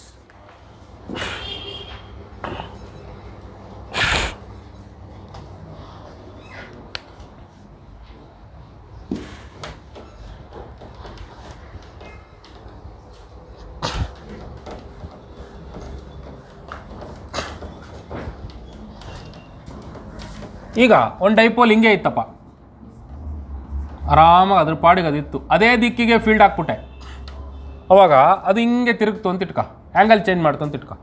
ಸೊ ಫ್ರಮ್ θ0 ಟು θ ತಿರುಗ್ತು ಅಂತ ಇಟ್ಕೊಳ್ಳಿ. ಅವಾಗ θ1 0 cos 0 minus cos θ. Cos 0 is 1 minus cos θ. P E into 1 minus cos θ. ಯಾವಾಗ ಹಿಂಗೆ ಮಲ್ಕೊಂಡಿದ್ದು ಸ್ವಲ್ಪ ತಿರ್ಕೊಂಡ್ರೆ, ಹಿಂಗೆ ಮಲ್ಕೊಂಡಿದ್ದಂಥ ಡೈಪೋಲ್ ಫುಲ್ ಹಿಂಗೆ ತಿರುಗ್ತು ಅಂತ ಇಟ್ಕೊ 90 ಡಿಗ್ರಿಗೆ, ಅವಾಗ ಇದು 0 ಆಗುತ್ತೆ, ಕಾಸ್ 90. ಅವಾಗ ಇದು ಸಿಂಪ್ಲಿ ಪಿ ಇ ಕಾಸ್ θ ಅಷ್ಟೇ ಆಗುತ್ತೆ. ಪಿ ಇ ಕಾಸ್ θ 1 ಆಗುತ್ತೆ. ಗೊತ್ತಾಯ್ತಾ? ಅಥವಾ P E cos θ itself. ಅರ್ಥ ಆಯ್ತಾ? ಓಕೆ, ಇದು ಪೊಟೆನ್ಷಿಯಲ್ ಎನರ್ಜಿಗೆ ಸಂಬಂಧಪಟ್ಟದ್ದು. ಇದಾದಮೇಲೆ ನಮ್ಮ ಗೌಸ್ ಲಾ ಅಪ್ಲೈ ಮಾಡಿದ್ವಿ. ಗೌಸ್ ಲಾ ಅಪ್ಲೈ ಮಾಡಿದ್ದು ಯಾಕೆ ಮಾಡಿದ್ವಿ ಹೇಳಿ? ಫ್ಲಕ್ಸ್ ಕಂಡುಹಿಡಿಯೋಕ್ಕೆ. ಫ್ಲಕ್ಸ್ ಕಂಡುಹಿಡಿಯೋದ್ರ ಉದ್ದೇಶ ಏನಿತ್ತು? ಫೀಲ್ಡ್ ಕಂಡುಹಿಡಿಯೋದು. ಸೊ ನಾವು ಯಾರ್ಯಾರಿಗೆಲ್ಲ ಫೀಲ್ಡ್ ಕಂಡುಹಿಡಿದ್ವಿ? ಯಾರ್ಯಾರಿಗೆಲ್ಲ? ವೈರು, ಶೀಟು, ಸ್ಪಿಯರ್, ಸರಿನಾ? ಫಸ್ಟ್ ವೈರಿಗೆ ಹೋಗೋಣ. What is the electric potential due to a long straight wire? Let's calculate at a point P. What is the electric field equation? λ/2πε0r, ಸರಿನಾ? ಹೌದಾ ಅಲ್ವಾ? ನೋಡ್ರ, ಒಂದು ವಿಚಾರ ಹೇಳ್ತೀನಿ ನಿಮಗೆ. ನಾನಿಲ್ಲಿ ಪಾಠ ಮಾಡಿದ್ದನ್ನು ಅವತ್ತೇ ಹೋಗಿ ಓದಿದರೆ ಉದ್ಧಾರ ಆಗ್ತೀರ. ಕಾಗಕ್ಕ ಗುಬ್ಬಕ್ಕನ ಕತೆ ಕೇಳೋ ಥರ ಇಲ್ಲಿ ಕತೆ ಕೇಳಿ ಅರ್ಥ ಆಯ್ತು ಬಿಡು ಅಂತ ಹೇಳಿ ಏನಾದರೂ ಒಂದು 3 ದಿನ ಬಿಟ್ಟು, ಅರ್ಥ ಆಯ್ತಾ, ಪುಸ್ತಕ ತೆಗಿಯೋಕ್ಕೆ ಹೋದರೆ ಎಲ್ಲ ವಾಶೌಟ್ ಆಗಿರುತ್ತೆ. ಅರ್ಥ ಮಾಡ್ಕೊಳ್ಳಿ ಫಸ್ಟು. ಇವತ್ತು ಪಾಠ ಮಾಡಿದ ಕಾನ್ಸೆಪ್ಟ್ ಅರ್ಥ ಆಯಿತು, ತಲೆಗೆ ಹೋಯಿತು ಅನಿಸಿದರೆ ಅದನ್ನು ಇನ್ನೊಂದು ಸರಿ ನೀವು ರಿವೈಸ್ ಮಾಡಬೇಕು. ಮಾಡಿದರೆ ಆ ಫಾರ್ಮುಲಾಗಳು ನೆನಪಿರ್ತವೆ. ನಾನು ಹೇಳಿದ್ದ ಎಕ್ಸಾಂಪಲ್ಸ್ಗಳು ಸಮೇತ ಇಡೀ ಪಾಠನೇ ನೆನಪಿರುತ್ತೆ. ಅರ್ಥ ಆಯ್ತಾ? ಬಿಡು ಅರ್ಥ ಆಯ್ತು, ನಾನು ಭಾರಿ ಜಾಣ, ನಾನು ಭಾರಿ ಬುದ್ಧಿವಂತ, ಎಕ್ಸಾಮ್ ಟೈಮಲ್ಲಿ ನನಗೆಲ್ಲ ಅರ್ಥ ಆಗ್ಬಿಡುತ್ತೆ, ನೆನಪಿ ಬಂದ್ಬಿಡುತ್ತೆ ಅಂತ ಅನಿಸುತ್ತೆ ಎಲ್ರಿಗೂ. ಗೊತ್ತಾಯ್ತಾ? ಹಾಗೇನಾರು ಅಂದ್ಕೊಂಡು ಹೋದ್ರಿ ಅಂದರೆ ಬಾಯಿಗೆ ಮಣ್ಣು ಹಾಕ್ಕೊಂಡ್ರಿ ಅಂತಲೇ ಅರ್ಥ. ಇನ್ನೊಂದು 4 ದಿನ ಬಿಟ್ಟರೆ ಇದು ಯಾವುದೂ ಗೊತ್ತಿರಲ್ಲ, ಇದನ್ನು ನೀವು ಮಾಡೇ ಇಲ್ಲ ಅಂತೀರಿ ನೀವು. ಅರ್ಥ ಆಯ್ತಾ? It's quite natural. ಅದಕ್ಕೆ ಇಲ್ಲಿ ಕೂತ್ಕೊಂಡು ಕತೆ ಕೇಳಬೇಡಿ. ಇವತ್ತು ಹೋಗಿ ಇವತ್ತು ಮಾಡಿದ್ದನ್ನು ವರ್ಕ್ ಮಾಡಿ, ಒಂದು ಸರಿ ರಿವೈಸ್ ಮಾಡಿ ಏನೇನು ಮಾಡಿದ್ರು ಮೇಷ್ಟ್ರು ಅಂತ. ನಾನು 1.5 ಗಂಟೆ ಪಾಠ ಮಾಡಿದ್ದು ನೀವು 1.5 ಗಂಟೆ ರಿವೈಸ್ ಮಾಡಬೇಕಾಗಿಲ್ಲ. ಒಂದು 8 10 ಒಂದು ಹೋಗಲಿ 10 ಬಬ್ಬ ಅಂದ್ರೆ ಒಂದು 5 ನಿಮಿಷ ಸಾಕು. ಸುಮ್ಮನೆ ಕೂತ್ಕೊಂಡು ಹಿಂಗೆ ಹೇಳಿದ್ರು, ಇದನ್ನು ಹೇಳಿದ್ರು, ಇಂತಿಂಥ ಫಾರ್ಮುಲಾಗಳು ಬಂದವು. ಒಂದು ಸರಿ ಹಿಂಗೆ ಕಂಪ್ಲೀಟ್ ಪಿಕ್ಚರ್ ಬಂತು ಅಂದರೆ ನಾನು ಹೇಳಿದ ಎಕ್ಸಾಂಪಲ್ಸ್ಗಳು, ನಾನು ಕೊಟ್ಟೆ ಎಕ್ಸ್ಪ್ಲನೇಷನ್ಸ್ಗಳು, ಮಾಡಿದ ಜೋಕ್ಸ್ಗಳು ಎಲ್ಲ ಅದ್ರ ಸಮೇತ ನೆನಪಿರ್ತವೆ. ನಾನು ಹಾಕ್ಕೊಂಡಿರೋ ಶರ್ಟಿನ ಬಣ್ಣದಿಂದ ಹಿಡಿದು ಎಲ್ಲ ನೆನಪಿರುತ್ತೆ. ಅವತ್ತು ಮಾಡಿದ್ದನ್ನು ಅವತ್ತು ಪಾಠ ಕೇಳಬೇಕು ನೀವು. ನಮಗೆಲ್ಲ ಹಂಗೆ ಮಾಡ್ತಾಯಿದ್ದು. ನಮಗೆಲ್ಲ ಕೆಲವರು ಮೇಷ್ಟ್ರುಗಳು ಹೆಂಗೆ ಪಾಠ ಮಾಡೋರು ಅಂದರೆ ತುಂಬ ಚೆನ್ನಾಗಿ ಪಾಠ ಮಾಡೋರು, ಸಖತ್ತಾಗಿ ಮಾಡೋರು. ನಮಗೆ ಮೊದಲು ಎಕ್ಸಾಮ್ ಬರೀಬೇಕಾದ್ರೆ ನಮಗೆ ಗೊತ್ತಾಗ್ತಿರ್ಲಿಲ್ಲ. ಅವ್ರು ಪಾಠ ಮಾಡ್ಬೇಕಾದ್ರೆ ಭಾರಿ ಚೆನ್ನಾಗಿ ಅರ್ಥ ಬಿಡೋದು. ಇಷ್ಟೇ ತಾನೇ ಅಂತ ಹೋಗ್ತಿದ್ವಿ. ಅಲ್ಲಿ ಕೂತ್ಕೊಂಡ್ರೆ ಮಣ್ಣಾಕಂತಿದ್ವಿ ಬಾಯಿಗೆ ಎಕ್ಸಾಮ್ ಟೈಮಲ್ಲಿ. ಏನು ಗೊತ್ತಾಗ್ತಿರ್ಲಿಲ್ಲ. ಯಾವಾಗ ಅವ್ರು ಪಾಠ ಮಾಡಿದ್ದನ್ನು ಅವತ್ತೇ ಓದೋಕ್ಕೆ ಸ್ಟಾರ್ಟ್ ಮಾಡ್ಕೊಂಡ್ವಿ. ನೀವು ಬಿಲೀವ್ ಇಟ್ ಆರ್ ನಾಟ್, ನಾನು ಎಕ್ಸಾಮ್ ಬರೀತಿರ್ಬೇಕು ಅವ್ರು ಓದಿರಲಿಲ್ಲ, ನಿಜವಾಗ್ಲೂ ಓದಿರಲಿಲ್ಲ. ನಾನು ಕೆಮಿಸ್ಟ್ರಿ ಎಕ್ಸಾಮಿನೇಷನ್, ಸಿದ್ದರಾಮಪ್ಪ ಅಂತ ಒಬ್ಬರಿದ್ದರು ನಮಗೆ ಕೆಮಿಸ್ಟ್ರಿ ಪ್ರೊಫೆಸರ್, ಇಲ್ಲಿ ಸಹ್ಯಾದ್ರಿ ಕಾಲೇಜಲ್ಲಿ. ತುಂಬ ಚೆನ್ನಾಗಿ ಮಾಡೋರು ಕೆಮಿಸ್ಟ್ರಿ, ಅದರಲ್ಲೂ ಆರ್ಗ್ಯಾನಿಕ್ ಕೆಮಿಸ್ಟ್ರಿ ಎಕ್ಸ್ಪರ್ಟ್ ಅವರು. ಕೆಮಿಸ್ಟ್ರಿ ಗೊತ್ತಲ್ಲ, ವರ್ಕ್ ಮಾಡಿದ್ರೆ ಅಷ್ಟೇ ನೆನಪಿರುತ್ತೆ. ಅವ್ರು ಎಷ್ಟು ಚೆನ್ನಾಗಿ ಪಾಠ ಮಾಡೋರು ಅಂದರೆ ಅವ್ರು ಹೇಳಿದ್ದು ಗಂಟೆ ಹೊಡೆದಂಗೆ ಕೇಳೋದು ವಾಯ್ಸು. ಅರ್ಥ ಆಯ್ತಾ? ಆಲ್ಡಿಹೈಡ್ಸ್ ಅಂದರು ಅಂದರೆ ಢಂಗ್ ಅಂತ ಎದ್ದು ಕುತ್ಕೊಂಡ್ಬಿಡ್ಬೇಕು ಯಾವನಾರು, ಅಂಥ ವಾಯ್ಸ್ ಅವ್ರದ್ದು. ಅವತ್ತು ಅವ್ರು ಮಾಡಿದ ಪಾಠನ ಅವತ್ತೇ ಓದೋಕ್ಕೆ ಸ್ಟಾರ್ಟ್ ಮಾಡ್ಕೊಂಡ್ವಿ. ಬಿಲೀವ್ ಇಟ್ ಆರ್ ನಾಟ್, ನಾವು ಓದಿಲ್ಲ. ಎಕ್ಸಾಮ್ ಟೈಮಲ್ಲಿ ಏನೋ ಒಂದು ಕ್ವಶನ್ ಬಂತು ಅದೇ ಆಲ್ಡಿಹೈಡ್ಸ್ ಮೇಲೆ. ಅವ್ರು ಪಾಠ ಮಾಡಿದ್ದು ಒಂದೊಂದು ಸೆಂಟೆನ್ಸು ಢಂಗ್ ಢಂಗ್ ಢಂಗ್ ತಲೆಯಲ್ಲಿ ಗಂಟೆ ಹೊಡೆದ್ಬಿಡ್ತು. Simply rote everything. ಗೊತ್ತಾಯ್ತಾ? ಜಸ್ಟ್ ಒಂದು ಸರಿ ಓದಿದ್ದಕ್ಕೆ. ಅವರು ಯೂಸ್ ಮಾಡಿದ ಸೆಂಟೆನ್ಸು, ಅವರು ಧ್ವನಿಯ ಏರಿಳಿತಗಳು, ಅವ್ರು ಎಲ್ಲಿ ಪಂಚ್ ಕೊಟ್ಟರು ಅದೆಲ್ಲ ಸಮೇತ ವಿತ್ ವಾಯ್ಸ್ ಮಾಡ್ಯುಲೇಷನ್ ಬಂತು ನಂಗೆ ಅದು ತಲೆ ಒಳಗಡೆ. ಗೊತ್ತಾಯ್ತಲ್ಲ? ಹಂಗಿರುತ್ತೆ. ಎಲ್ಲ ಮೇಸ್ಟ್ರುಗಳಿಗೂ ಇದು ಅನ್ವಯ ಆಗುತ್ತೆ. ಒಬ್ಬೊಬ್ರದ್ದು ಒಂದು ಸ್ಟೈಲ್ ಇರುತ್ತೆ. ಗೊತ್ತಾಯ್ತಲ್ಲ? ಸೊ ಅವ್ರವ್ರ ಸ್ಟೈಲ್ ಸಮೇತ ನೆನಪಾಗುತ್ತೆ ನಿಮಗೆ ಅಂತ ಹೇಳ್ತಾ ಇರೋದು. ಅದು ಮೆಮೊರಿಲಿ ಉಳಿಯುತ್ತೆ. ಅರ್ಥ ಆಯ್ತಾ? ನಿಮಗೆ ಏನೇನೋ ಅನುಭವಿಸಿರ್ತೀರ ಪಾಠ ಕೇಳ್ತಾ ಏನೇನೇನೇನೇನೋ ಎಮೋಷನ್ಸ್ ಬರ್ತಿರ್ತವೆ. Along with that emotions record ಆದರೆ ಮೆಮೊರಿ. ಎಮೋಷನ್ಸ್ ಜೊತೆಗೆ ಯಾವ ಮೆಮೊರಿ ರೆಕಾರ್ಡ್ ಆಗಲ್ವೋ ಅದು ಮೆಮೊರಿನೇ ಅಲ್ಲ, ಅದು ಮೆಮೊರಿ ಅನಿಸ್ಕೊಳ್ಳಲ್ಲ. ಇದೊಂದು ಸೈಂಟಿಫಿಕ್ ಫ್ಯಾಕ್ಟು. ಗೊತ್ತಾಯ್ತಾ? ಈಗ ಸಿನಿಮಾ ಹಾಡು ಯಾಕೆ ನೆನಪಿರುತ್ತೆ ಗೊತ್ತಾ? ಅದ್ರ ಜೊತೆ ನಿಮ್ಮ ಎಮೋಷನ್ಸ್ನ ಕೊಟ್ಟಿರ್ತೀರಿ. ನಿಮ್ಮ ಎಮೋಷನ್ಸ್ನ ನೀವು ಅದು ಹಂಚ್ಕೊಂಡಿರ್ತೀರಿ, ಅದ್ರ ಜೊತೆಗೆ ಏನೇನೇನೇನೇನೋ ಕಲ್ಪನೆ ಮಾಡ್ಕೊಂಡಿರ್ತೀರಿ. So you involve in that. ಇಲ್ಲೂ ಕೂಡ ಅಷ್ಟೇ, ಪಾಠ ಮಾಡ್ತಿರ್ಬೇಕಾರೆ ಏನೋ ಒಂದು ಖುಷಿ ಆಗುತ್ತೆ, ಅಯ್ಯೋ ಅಂತ ಅನಿಸುತ್ತೆ, ಅಯ್ಯೋ ಅನಿಸುತ್ತೆ, ಹಿಂಗಲ್ವಾ, ಹಿಂಗಾಗಿದ್ರೆ ಹಂಗಾಗಿದ್ದು ಏನೇನೋ ಅನಿಸುತ್ತೆ, ಏನೇನೇನೋ ಸಾವಿರದ ಥರ ಎಮೋಷನ್ಸ್ ಬರ್ತಿರ್ತಾವೆ ನಿಮ್ಮ ತಲೆ ಒಳಗಡೆ. ಆ ವಿತ್ ದಟ್ ಎಮೋಷನ್ ನಿಮಗೇನಾದರೂ ಕಾನ್ಸೆಪ್ಟ್ ಅರ್ಥ ಆದರೆ ಅದು ಮೆಮೊರಿಯಲ್ಲಿ ಉಳಿಯುತ್ತೆ. ಗೊತ್ತಾಯ್ತಾ? ಇದು ಸುಮ್ಮನೆ ನನ್ನ ಜೀವನೋಪಾಯಕ್ಕಾಗಿ ನಾಳೆ ಎಕ್ಸಾಮಿಗೆ ಬಂದರೆ ಖರ್ಚಿಗೆ ಬೇಕು ಅಂತ ಇರಲಿ ಅಂತ ನೀನು ಓದ್ತಾ ಇದೆಯಾ ಅಂದರೆ ದೇವರಾಣೆ ನೆನಪಿರಲ್ಲ. ಗೊತ್ತಾಯ್ತಾ? ಖರ್ಚಿಗೆ ಇಟ್ಕೊಂಡು ದುಡ್ಡು ಪಾಕೆಟಲ್ಲಿ ಭಾಳ ದಿನ ಇರಲ್ಲ. ನನ್ನ ಜೀವನಕ್ಕಿರಲಿ ಅಂತ ಇಟ್ಕೋತಿರಲ್ಲ. ಬ್ಯಾಂಕಲ್ಲಿ, ಮನೆಯಲ್ಲಿ ಬಂಗಾರ ಇಟ್ಕೋತಾರೆ ನೋಡಿ ಹೆಣ್ಮಕ್ಳು, ಅದನ್ನು ಮಾರ್ತಾರೆ ಅವ್ರ ಸುಲಭಕ್ಕೆ. ತಲೆ ಹೋಗುವಂಥ ಸಂದರ್ಭ ಬಂದರೂ ಮಾರಲ್ಲ ಅವರು. ಕರೆಕ್ಟ್ ತಾನೇ? ಯಾಕೆ ಹೇಳಿ? ಬಿಕಾಸ್ ಬಂಗಾರ ಈಸ್ ಎನ್ ಎಮೋಷನ್. ಗೊತ್ತಾಯ್ತಲ್ಲ? ಅದು ಪರ್ಮನೆಂಟ್ ಮೆಮೊರಿ. ಅದು ಮೆಮೊರಿನೂ ಹಾಗೇನೆ. ಸೊ ಯಾವುದನ್ನು ನೀವು ತುಂಬ ಎಮೋಷನ್ಸ್ನ ಇನ್ವೆಸ್ಟ್ ಮಾಡಿ ನೆನಪಿಟ್ಕೊಳ್ತೀರೋ ಅದು ಉಳಿಯುತ್ತೆ. ಅರ್ಥ ಆಯ್ತಾ? ಇಲ್ಲದಿದ್ದದ್ದು ಇಲ್ಲ. Got the idea? ಸೊ ಅದಕ್ಕೋಸ್ಕರನೇ ಅವತ್ತು ಮಾಡಿದ್ದನ್ನು ಏನು ಮಾಡಬೇಕು? ಅಲ್ಟಿಮೇಟ್ಲಿ ಬಾಟಮ್ ಲೈನ್ ಇದು ಏನು ಹೇಳಿ? ಅವತ್ತು ಮಾಡಿದ್ದನ್ನು ಅವತ್ತೇ ಓದಬೇಕು. ಓಕೆ. λ/2πε0 ಇದು ಆಲ್ರೆಡಿ ಗೊತ್ತಿರೋ ಈಕ್ವೇಷನ್ನು, ಗೊತ್ತಿದೆ ಅಂತ ನಾನು ಅಂದ್ಕೊಂಡಿದ್ದೀನಿ ನಿಮಗೆಲ್ಲ. ಹಾಗಿದ್ರೆ ಪೊಟೆನ್ಷಿಯಲ್ ಏನಾಗುತ್ತೆ? E/R ಆಗುತ್ತೆ. E/R ಆಗೋದಾದರೆ λ/2πε0 ಅಷ್ಟೇ ಆಗುತ್ತೆ. ಕರೆಕ್ಟಾ? ಆರ್ ಕ್ಯಾನ್ಸಲ್ ಆಗುತ್ತೆ. ಹಾಗಿದ್ರೆ potential around this is independent of distance ಅಲ್ಲೇನ್ರ? ಯಾಕೆಂದರೆ electric field independent of distance ಇರಲಿಲ್ಲ, ಇನ್ವರ್ಸ್ಲಿ ಪ್ರಪೋರ್ಷನಲ್ ಟು ಆರ್ ಆಗಿತ್ತು. ಅಂದರೆ point to point electric field change ಆಗುತ್ತೆ. ಇಲ್ಲಿ ಪೊಟೆನ್ಷಿಯಲ್ ಹಂಗಿಲ್ಲ. ಎಲ್ಲ ಆ ವೈರಿನ ಸುತ್ತ ಎಲ್ಲಿಗಾರ ಹೋಗಿ ನೀನು ಎಲ್ಲಿ ಬೇಕಾದ್ರೂ ನೋಡ್ಕೊ, ಒಂದೇ ಪೊಟೆನ್ಷಿಯಲ್. ಅರ್ಥ ಮಾಡ್ಕೊತಿದ್ದೀರಾ? ವೈರಿನ ಸುತ್ತ ಎಲ್ಲಿ ಬೇಕಾದ್ರೂ ಹೋಗಿ ಇಲ್ಲಿ ಇಲ್ಲಿ ಇಲ್ಲಿ ಫೀಲ್ಡ್ ಬೇರೆ ಬೇರೆ, ಆದರೆ ಇಲ್ಲಿ ಇಲ್ಲಿ ಇಲ್ಲಿ ಇಲ್ಲಿ ಇಲ್ಲಿ ಎಲ್ಲ ಕಡೆಗೂ ಪೊಟೆನ್ಷಿಯಲ್ ಮಾತ್ರ ಒಂದೇ. Because everything is constant here. Lambda constant, pi constant, ε0 constant, everything is constant. This is electric field due to a long straight wire. What is the electric field due to a metallic sheet?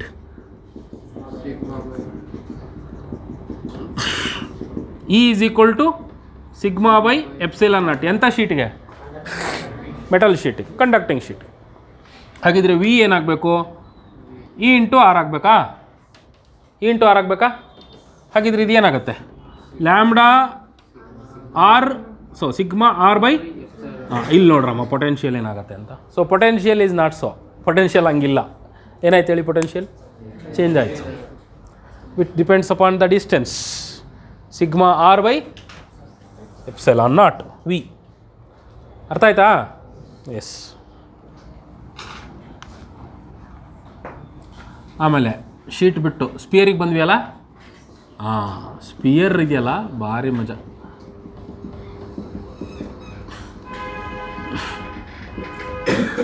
Sphere of radius r. Point P is at a distance of r from the center of the sphere. Q is the amount of charge present on the surface of sphere. What is the equation for electric field? ಅದೇ coulombs ಲಾನೇ ಅಲ್ವಾ? E is equal to 1/4πε0 Q/r². ಹಾಗಿದ್ರೆ potential ಏನಾಗಬೇಕು? 1/4πε0 Q/r ಆಗಬೇಕು. ಒಂದಾಯಿತು. ಎರಡನೇದೇನು? On the surface itself. ಕರೆಕ್ಟಾ? On the surface itself R. So R is equal to R. ಅಲ್ಲಿಗೆ electric field is 1/4πε0 Q/R². Electric potential is 1/4πε0 Q/R itself. Simple. ಭಾರಿ simple. What happens when you go inside? Electric field is zero. ಹಂಗಾಗಿ electric potential ಕೂಡ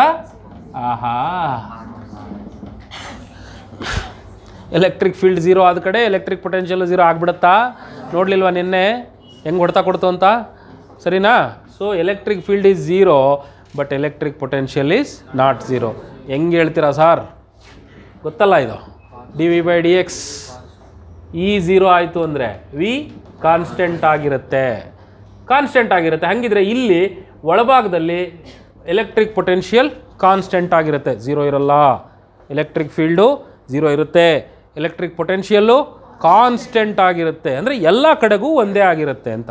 ಸೆಂಟ್ರ್ನಲ್ಲಿ ಮಾತ್ರ constant, ಹೊರಗೆ ಬಂದಂಗೆ ದೂರ. ಅಂದರೆ suppose we are inside the sphere ಅಂದರೆ from the at the center constant say 10 volt. So ಇಲ್ಲಿ ಸರ್ಫೇಸ್ ಕಡೆಗೆ ಹೋಗು, radius is 20 centimeters, 18 centimeters, 17 centimeters, 15 centimeters, 12, 10 ಈ ಥರ ಹೋಗ್ತಾ ಇದ್ದರೆ ಆ ಬೇರೆ ಬೇರೆ ಜಾಗಗಳಲ್ಲಿ ಪೊಟೆನ್ಷಿಯಲ್ ಎಷ್ಟಿರುತ್ತೆ? ಎವ್ರಿವೇರ್ ಕಾನ್ಸ್ಟೆಂಟು, ಎವ್ರಿವೇರ್ ಝೀರೋ ತಾನೇ ಫೀಲ್ಡು. ಎವ್ರಿವೇರ್ ಫೀಲ್ಡ್ ಝೀರೋ ಆದಮೇಲೆ everywhere potential is also same. At the center 10, at the periphery 10, here 10, 12 centimeter 10, 15 centimeters 10, 17 centimeters 10, everywhere 10. Everywhere it is constant. ಅರ್ಥ ಆಯ್ತೇನಾ? ಸರಿ, ಕಾನ್ಸ್ಟೆಂಟ್ ಹೌದು. ಎಷ್ಟಕ್ಕೆ ಸಮ ಇರುತ್ತೆ? ನಾನು ಈಗ ಹೇಳ್ತೀನಿ. ಇಲ್ಲಿ ಹೊರಗಡೆ ಇದ್ದ ಪಾಯಿಂಟಲ್ಲಿ ಪೊಟೆನ್ಷಿಯಲ್ 20 ವೋಲ್ಟ್ಸ್ ಇರುತ್ತೆ. ಸರ್ಫೇಸಿನ ಮೇಲೆ ಪೊಟೆನ್ಷಿಯಲ್ 10 ವೋಲ್ಟ್ಸ್ ಇರುತ್ತೆ. ಸರ್ಫೇಸಿನ ಮೇಲೆ ಎಷ್ಟಿರುತ್ತೆ? 10 ವೋಲ್ಟ್ಸ್ ಇರುತ್ತೆ. ಹಾಗಿದ್ರೆ ಸರ್ಫೇಸಿನ ಒಳಗೆ ಎಷ್ಟಿರುತ್ತೆ? 9 ವೋಲ್ಟ್ಸಾ? 20 ಇದ್ದದ್ದು 10 ಆಯಿತು, ಹತ್ತಿರ ಬಂದ್ವಾ? 20 ಇದ್ದದ್ದು 10 ಆಗಿದೆ. ಒಳಗೆ ಹೋದರೆ ಒಂದು 5 7 ಇರ್ಬೋದಾ? ಇಲ್ಲ, 10 ಇರುತ್ತೆ. ಎಷ್ಟಿರುತ್ತೆ ಹೇಳಿ? So inside also same potential on the surface. So ಈ surface is equal to E in, sorry V surface is equal to V in. Surface ಮೇಲೆ ಏನು ಪೊಟೆನ್ಷಿಯಲ್ ಇರುತ್ತೋ ಒಳಭಾಗದಲ್ಲೂ ಅಷ್ಟೇ ಪೊಟೆನ್ಷಿಯಲ್ ಇರುತ್ತೆ, ಎಲ್ಲ ಕಡೆಗೂ ಅಷ್ಟೇ ಇರುತ್ತೆ. ಇದನ್ನು ಈಕ್ವಿ ಪೊಟೆನ್ಷಿಯಲ್, ಸೇಮ್ ಪೊಟೆನ್ಷಿಯಲ್ ಇರುವ ಎಲ್ಲ ಜಾಗಗಳನ್ನು ಈಕ್ವಿ ಪೊಟೆನ್ಷಿಯಲ್ ಸರ್ಫೇಸ್ ಅಂತೀವಿ. ಆದರೆ ಸ್ಪಿಯರ್ನ ಒಳಭಾಗದಲ್ಲಿ ಸರ್ಫೇಸ್ ಇರುತ್ತಾ? ವಾಲ್ಯೂಮ್ ಇರುತ್ತೆ. ಕರೆಕ್ಟ್ ತಾನೆ? ಸ್ಪಿಯರ್ ಒಳಭಾಗದಲ್ಲಿ ಏನಮ್ಮ ಇರುತ್ತೆ? ಅದೊಂದು ಶೀಟ, ಅದು ವಾಲ್ಯೂಮ್ ಇರುತ್ತೆ. ಸೊ ಅದನ್ನೇನಂತ ಹೇಳ್ಬೇಕು ನಾನು? ಒಂದು ಹಾಳೆಯ ಮೇಲಿರುವ ಎಲ್ಲ ಭಾಗದಲ್ಲೂ ಒಂದೇ ಪೊಟೆನ್ಷಿಯಲ್ ಇದ್ದರೆ ಅದು ಈಕ್ವಿ ಪೊಟೆನ್ಷಿಯಲ್ ಸರ್ಫೇಸ್ ಅಂತಿರಲ್ಲನಾ?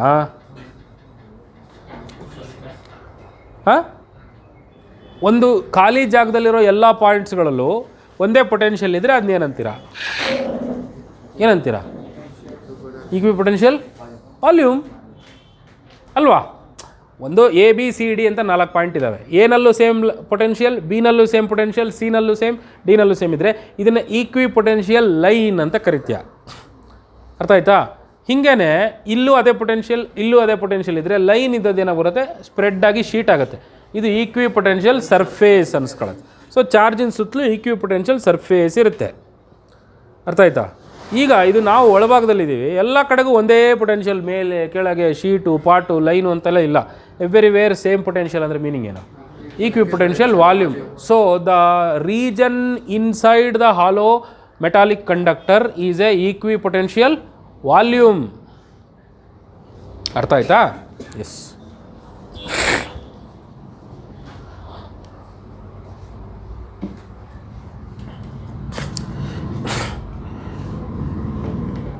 ಹಾಗಿದ್ರೆ ನಿಮ್ಮ ಡೈಎಲೆಕ್ಟ್ರಿಕ್ ಸ್ಪಿಯರ್ನ ಒಳಭಾಗದಲ್ಲಿ ಪೊಟೆನ್ಷಿಯಲ್ ಏನಾಗುತ್ತೆ? ಇದು ಮೆಟಾಲಿಕ್ ಕಂಡಕ್ಟ್ರು. ಡೈಎಲೆಕ್ಟ್ರಿಕ್ ಸ್ಪಿಯರ್ ಬರೆದಿದೆ, ನೆನಪಿದೆಯಾ? ಒಳಭಾಗದಲ್ಲಿ ಎಲ್ಲ ಕಡೆಗೂ ಈ ತಿರುಪತಿ ಲಡ್ಡು ಒಳಗಡೆ ದ್ರಾಕ್ಷಿ ಸೇರ್ಕೊಂಡಂಗೆ ಒಳಗಡೆ ಇರ್ತವೆ, ಏನು ಚಾರ್ಜಸ್ ಇರ್ತವೆ. ಸರಿನಾ? ಇಲ್ಲಿ ನಾವು ಮಾಡಿದ್ವಲ್ಲ ಎಲೆಕ್ಟ್ರಿಕ್ ಫೀಲ್ಡಿನ ಇಕ್ವೇಷನ್ ಬಂದಿದ್ದು, ನೆನಪಿದೆಯಾ? E in is equal to 1/4πε0 Q/r³ into R bar. Only R.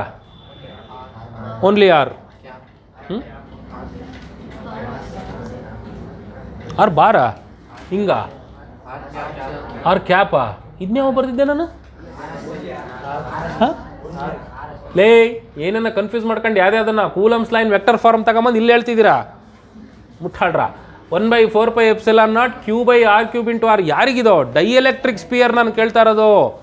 Dielectric ಸ್ಪಿಯರಿಗೆ ಮಾಡಿರಲಿಲ್ವಾ ಒಳಗಡೆ ಇನ್ನೊಂದು ಸರ್ಕಲ್ ಅಂತ ತೊಗೊಳ್ಳಿ, ಇಲ್ಲೊಂದು ಸ್ಪಿಯರ್ ತೊಗೊಳ್ಳಿ, ಇದ್ರದ್ದು ರೇಡಿಯಸ್ನ ಸ್ಮಾಲರ್ ಅಂತ ತೊಗೊಳ್ಳಿ, ಇದ್ರದ್ದು ರೋ ಒಂದೇ ಅಂತ ಮಾಡಿಕೊಂಡು ಏನೇನೋ ಕತೆ ಮಾಡಿರಲಿಲ್ವಾ. So this is the equation ಅಲ್ವಾ. Is equal to in is equal to 1/4πε0 Q/r³ into smaller R ಅಂದ್ರೇನು, ಕ್ಯಾಪಿಟಲ್ ಆರ್ ಅಂದ್ರೇನು, radius of the bigger sphere, smaller R ಅಂದ್ರೇನು. ಯಾವ ಜಾಗದಲ್ಲಿ ಫೀಲ್ಡ್ ಕೇಳ್ತಿದೆಯೋ ಆ ಜಾಗದಲ್ಲಿರುವ ಡಿಸ್ಟೆನ್ಸು ಸೆಂಟ್ರ್ನಿಂದ. ಅರ್ಥ ಆಯ್ತಾನಾ? ಆರ್ ಅಂದರೆ ಏನು ಗೊತ್ತಾಯ್ತಲ್ಲ. ಈಗ ನಾವೆಲ್ಲ ಒಂದು ಸ್ಪಿಯರ್ ಒಳಗಡೆ ಇದ್ದೀವಿ, ಇದು ಸೆಂಟ್ರು ಗೊತ್ತಾಯ್ತಾ. ಮೆಟಲ್ ಸ್ಪಿಯರ್ ಆಗಿದ್ದರೆ ಇಲ್ಲೂ ಸೇಮ್ ಪೊಟೆನ್ಷಿಯಲ್ಲು, ಫೀಲ್ಡು ಅಷ್ಟೇ, ಇಲ್ಲೂ ಸೇಮ್ ಫೀಲ್ಡ್, ಇಲ್ಲೂ ಸೇಮ್ ಅಲ್ಲ, ಝೀರೋ ಎವ್ರಿವೇರ್ ಮೆಟಲ್ ಸ್ಪಿಯರ್ ಒಳಗಡೆ ಆಗಿದ್ದರೆ. ಇಲ್ಲಪ್ಪ ನಾವು ಮೆಟಲ್ ಸ್ಪಿಯರ್ ಒಳಗಡೆ ಇಲ್ಲ, ಇದೆಲ್ಲ ನೀರು ತುಂಬಿರೋ ಅಂಥ ಒಂದು ಅಥವಾ V are inside A glass ball ಒಳಗಡೆ ಸಿಗಾಕೊಂಡ್ಬಿಟ್ಟಿದ್ದೀವಿ. ಹಾಗಿದ್ರೆ ಗ್ಲಾಸ್ ಬಾಲಿನ ಸೆಂಟ್ರ್ನಿಂದ ಇಷ್ಟು ದೂರದಲ್ಲಿ ಎಷ್ಟು ಫೀಲ್ಡ್ ಇರುತ್ತೆ, ಅಷ್ಟು ದೂರದಲ್ಲಿ ಎಷ್ಟು ಫೀಲ್ಡ್ ಇರುತ್ತೆ ಅಂತ ಕೇಳಿದ್ರೆ ಈಸ್ ಈಕ್ವಲ್ ಟು 1/4πε0 ಇಡೀ ಸ್ಪಿಯರ್ನಲ್ಲಿ ಎಷ್ಟು ಚಾರ್ಜ್ ಇರುತ್ತೆ Q divided by radius of the sphere cube divided by ಸೆಂಟ್ರ್ನಿಂದ ನೀನು ಕೇಳ್ತಾ ಇರೋ ಜಾಗದಲ್ಲಿ ಎಷ್ಟು ದೂರ ಇದೆ ಇಂಟು ಆರ್. ನೆನಪಿದೆಯಾ ಇದು? ಹಾಗಿದ್ರೆ ವಿ ಇನ್ ಏನಾಗುತ್ತೆ 1/4πε0 Q/r³ ಇಂಟು r² ಆಗುತ್ತೆ ಅಷ್ಟೇ. ಅರ್ಥ ಆಯ್ತಾ? This is electric potential equation.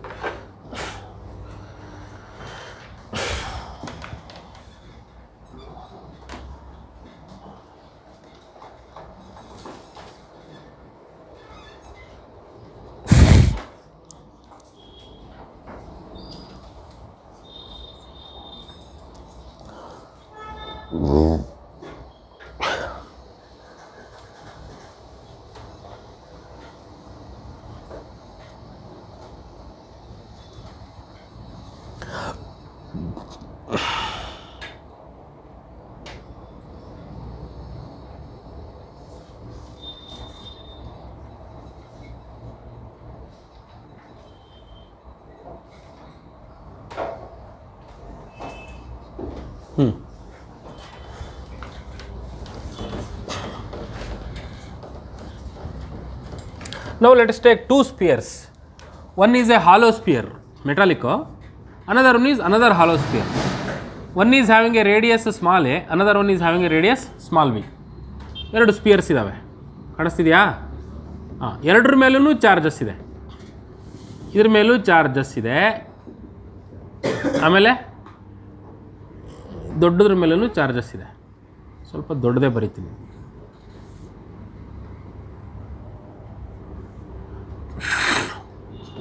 ಇದಕ್ಕೆ Q2 ಅಂತ ಹೆಸರು ಕೊಡೋಣ, ಇದಕ್ಕೆ Q1 ಅಂತ ಹೆಸರು ಕೊಡೋಣ.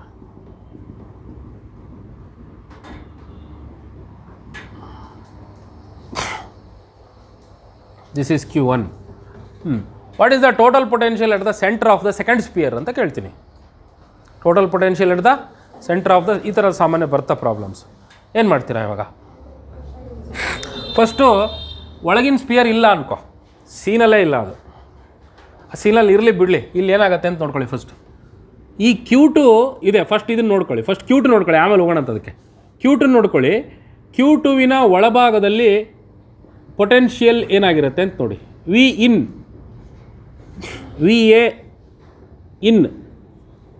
ವಿ ಎ ಇನ್ಸೈಡ್ ಎಷ್ಟಿರುತ್ತೆ ಅಂತ ನೋಡಿ. ವಿ ಎ ಇನ್ಸೈಡ್ ಎಷ್ಟಿರುತ್ತಪ್ಪ? ಎಷ್ಟಿರುತ್ತೆ? 1/4πε0 into Q2 divided by A. ಕರೆಕ್ಟಾ? ಯಾಕೆಂದರೆ ಸರ್ಫೇಸ್ ಮೇಲೆ ಏನಿರುತ್ತೋ ಅದೇ ಒಳಗೂ ಇರುತ್ತಲ್ಲ. ಆದರೆ ಈ ಪಾಯಿಂಟ್ ಇದೆಯಲ್ಲ, ಇದು ಯಾವುದು? ಈ ಸೆಕೆಂಡ್ ಸ್ಪಿಯರ್ನ ಒಳಗಡೆ ಇರೋ ಪಾಯಿಂಟು ಫಸ್ಟ್ ಸ್ಪಿಯರ್ನ ಒಳಗಡೆ ಇರೋ ಪಾಯಿಂಟ್ ಕೂಡ ಹೌದಲ್ವಾ? ಯೋಚನೆ ಮಾಡಿ. It is inside the bigger sphere also. That's why ಇದಷ್ಟೇ ಅಲ್ಲ, ವಿ ಎ ಇನ್ಗೆ ಇದು ಮಾತ್ರ ಸೇರ್ಕೊಳ್ಳಲ್ಲ, ಇದು ಸೇರ್ಕೊಳ್ಳುತ್ತೆ. 1/4πε ಬರ್ಕೋಬೇಡಿ, 1/4πε0 ಇಂಟು Q1/a ಕೂಡ ಸೇರ್ಕೊಳ್ಳುತ್ತೆ. ಕರೆಕ್ಟಾ? So this is the equation. 1/4πε0 into Q2/a plus 1/4πε into q1 by a. Sorry, b, q1 by b. This is the total potential at inside the sphere, inside the smaller sphere. What is the potential inside the bigger sphere? ಇಲ್ಲಿ ಈ ಜಾಗದಲ್ಲಿ ಎಷ್ಟಿರುತ್ತೆ ಹೇಳಿ. ಆ point ಎನಲ್ಲಿ ಏನಾಯಿತು ಅಂತ ಗೊತ್ತಾಯಿತು. Point B ನಲ್ಲಿ ಏನಾಗುತ್ತೆ ಅಂತ ನೋಡಿ. V B is equal to, tell me. ಇದನ್ನು ಎರಡು ಥರ ಮಾಡಬೇಕು ನೀವು. ಒಂದು, ಪಾಯಿಂಟ್ ಬಿ ಎಷ್ಟು ದೂರದಲ್ಲಿದೆ ಅನ್ನೋದನ್ನು ನೋಡಿ. ಯಾರಿಂದ ದೂರದಲ್ಲಿದೆ ಅದು? ಸೆಕೆಂಡ್ ಸ್ಪಿಯರ್ನಿಂದ ಒಂದಷ್ಟು ದೂರದಲ್ಲಿದೆ. ಆ ಒಂದಷ್ಟು ದೂರನ ಆರ್ ಅಂತ ಕರೀಲಾ? ಬಿ ಮೈನಸ್ ಎ ಅಂತ ತಗೋತೀರಾ? ಬಿ ಮೈನಸ್ ಎ ಅಂತ ತಗೊಂಡ್ರೆ ಏನು ಬರುತ್ತೆ ಹೇಳಿ? ಸರ್ಫೇಸ್ ಬರುತ್ತೆ. ಇದು ಬರುತ್ತೆ. ಗೊತ್ತಾಯ್ತಾ? B minus A is on the surface it self. ಇದನ್ನು ಏನಂತ ಕರೆಯೋಣ?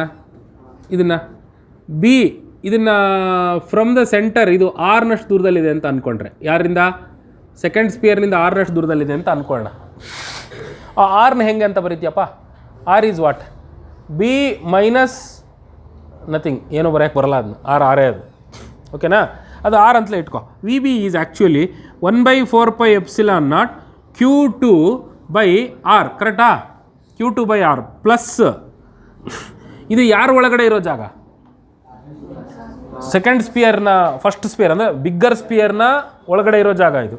ಹಾಗಾಗಿ ಇದು 1/4πε0 ಇಂಟು q1 ಬೈ ಬಿ ಕೂಡ ಹೌದು. ಕರೆಕ್ಟಾ? ನಿನಗೆ ಆ ಜಾಗ ಎಷ್ಟು ದೂರದಲ್ಲಿದೆ ಅಂತ ನಿಂಗೆ ಗೊತ್ತಿರಬೇಕಷ್ಟೇ. ಅರ್ಥ ಆಯ್ತೇನಪ್ಪ? ಅಂದರೆ between these two spheres potential here is not same ಇರಲ್ಲ. ಸೇಮ್ ಇರಲ್ಲ. ಮೂರನೇ ಆಯಾಮಕ್ಕೆ ಹೋಗೋಣ. Third question, what is the potential on the surface of second spear?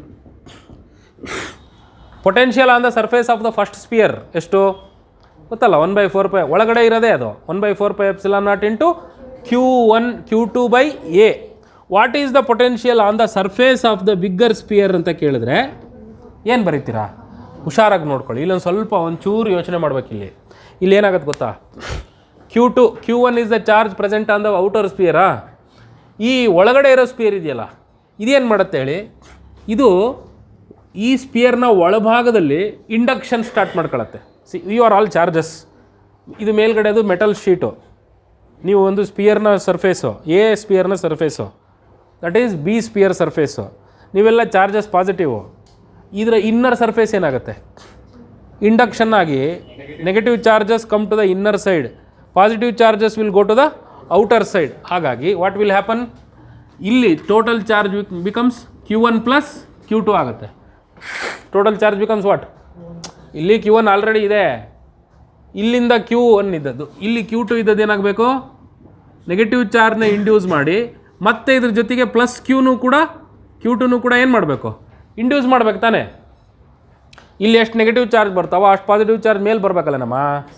So as a result what should happen? ಏನಾಗಬೇಕು? ಸರ್ಫೇಸ್, ವಿ ಸರ್ಫೇಸ್ ಮೇಲ್ಗಡೆ 1/4πε0 into q1 plus q2 by B ಆಗಬೇಕು ಅಲ್ವಾ? ಇದು q1 plus q2 by B. That is the total potential on the surface of second bigger sphere. ಯಾಕಂದರೆ bigger ಸ್ಪಿಯರ್ಗೆ ಒಳಗಿನ charge ಬಂದು ಸೇರ್ಕೊಂಡ್ಬಿಡುತ್ತೆ. Okay,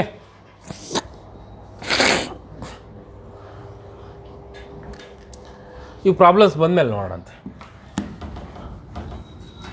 ಇನ್ನಷ್ಟು ಹೇಳ್ತೀನಿ ಅದ್ರ ಬಗ್ಗೆ.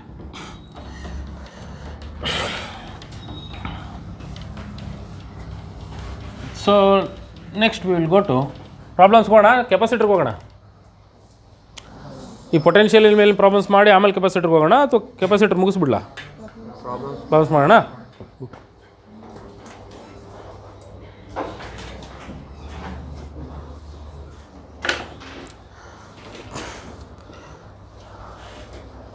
ಒಂದು ಬುಕ್ ಕೊಡ್ರಮ್ಮ. ತಂದಿಲ್ವಾ? ಬುಕ್ ತರಲಿಲ್ವಾ ನೀವು?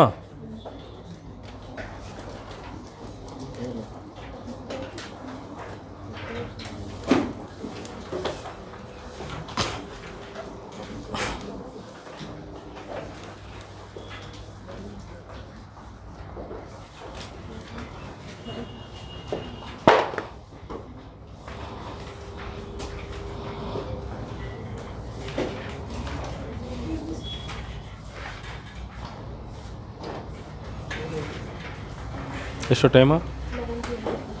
11:25.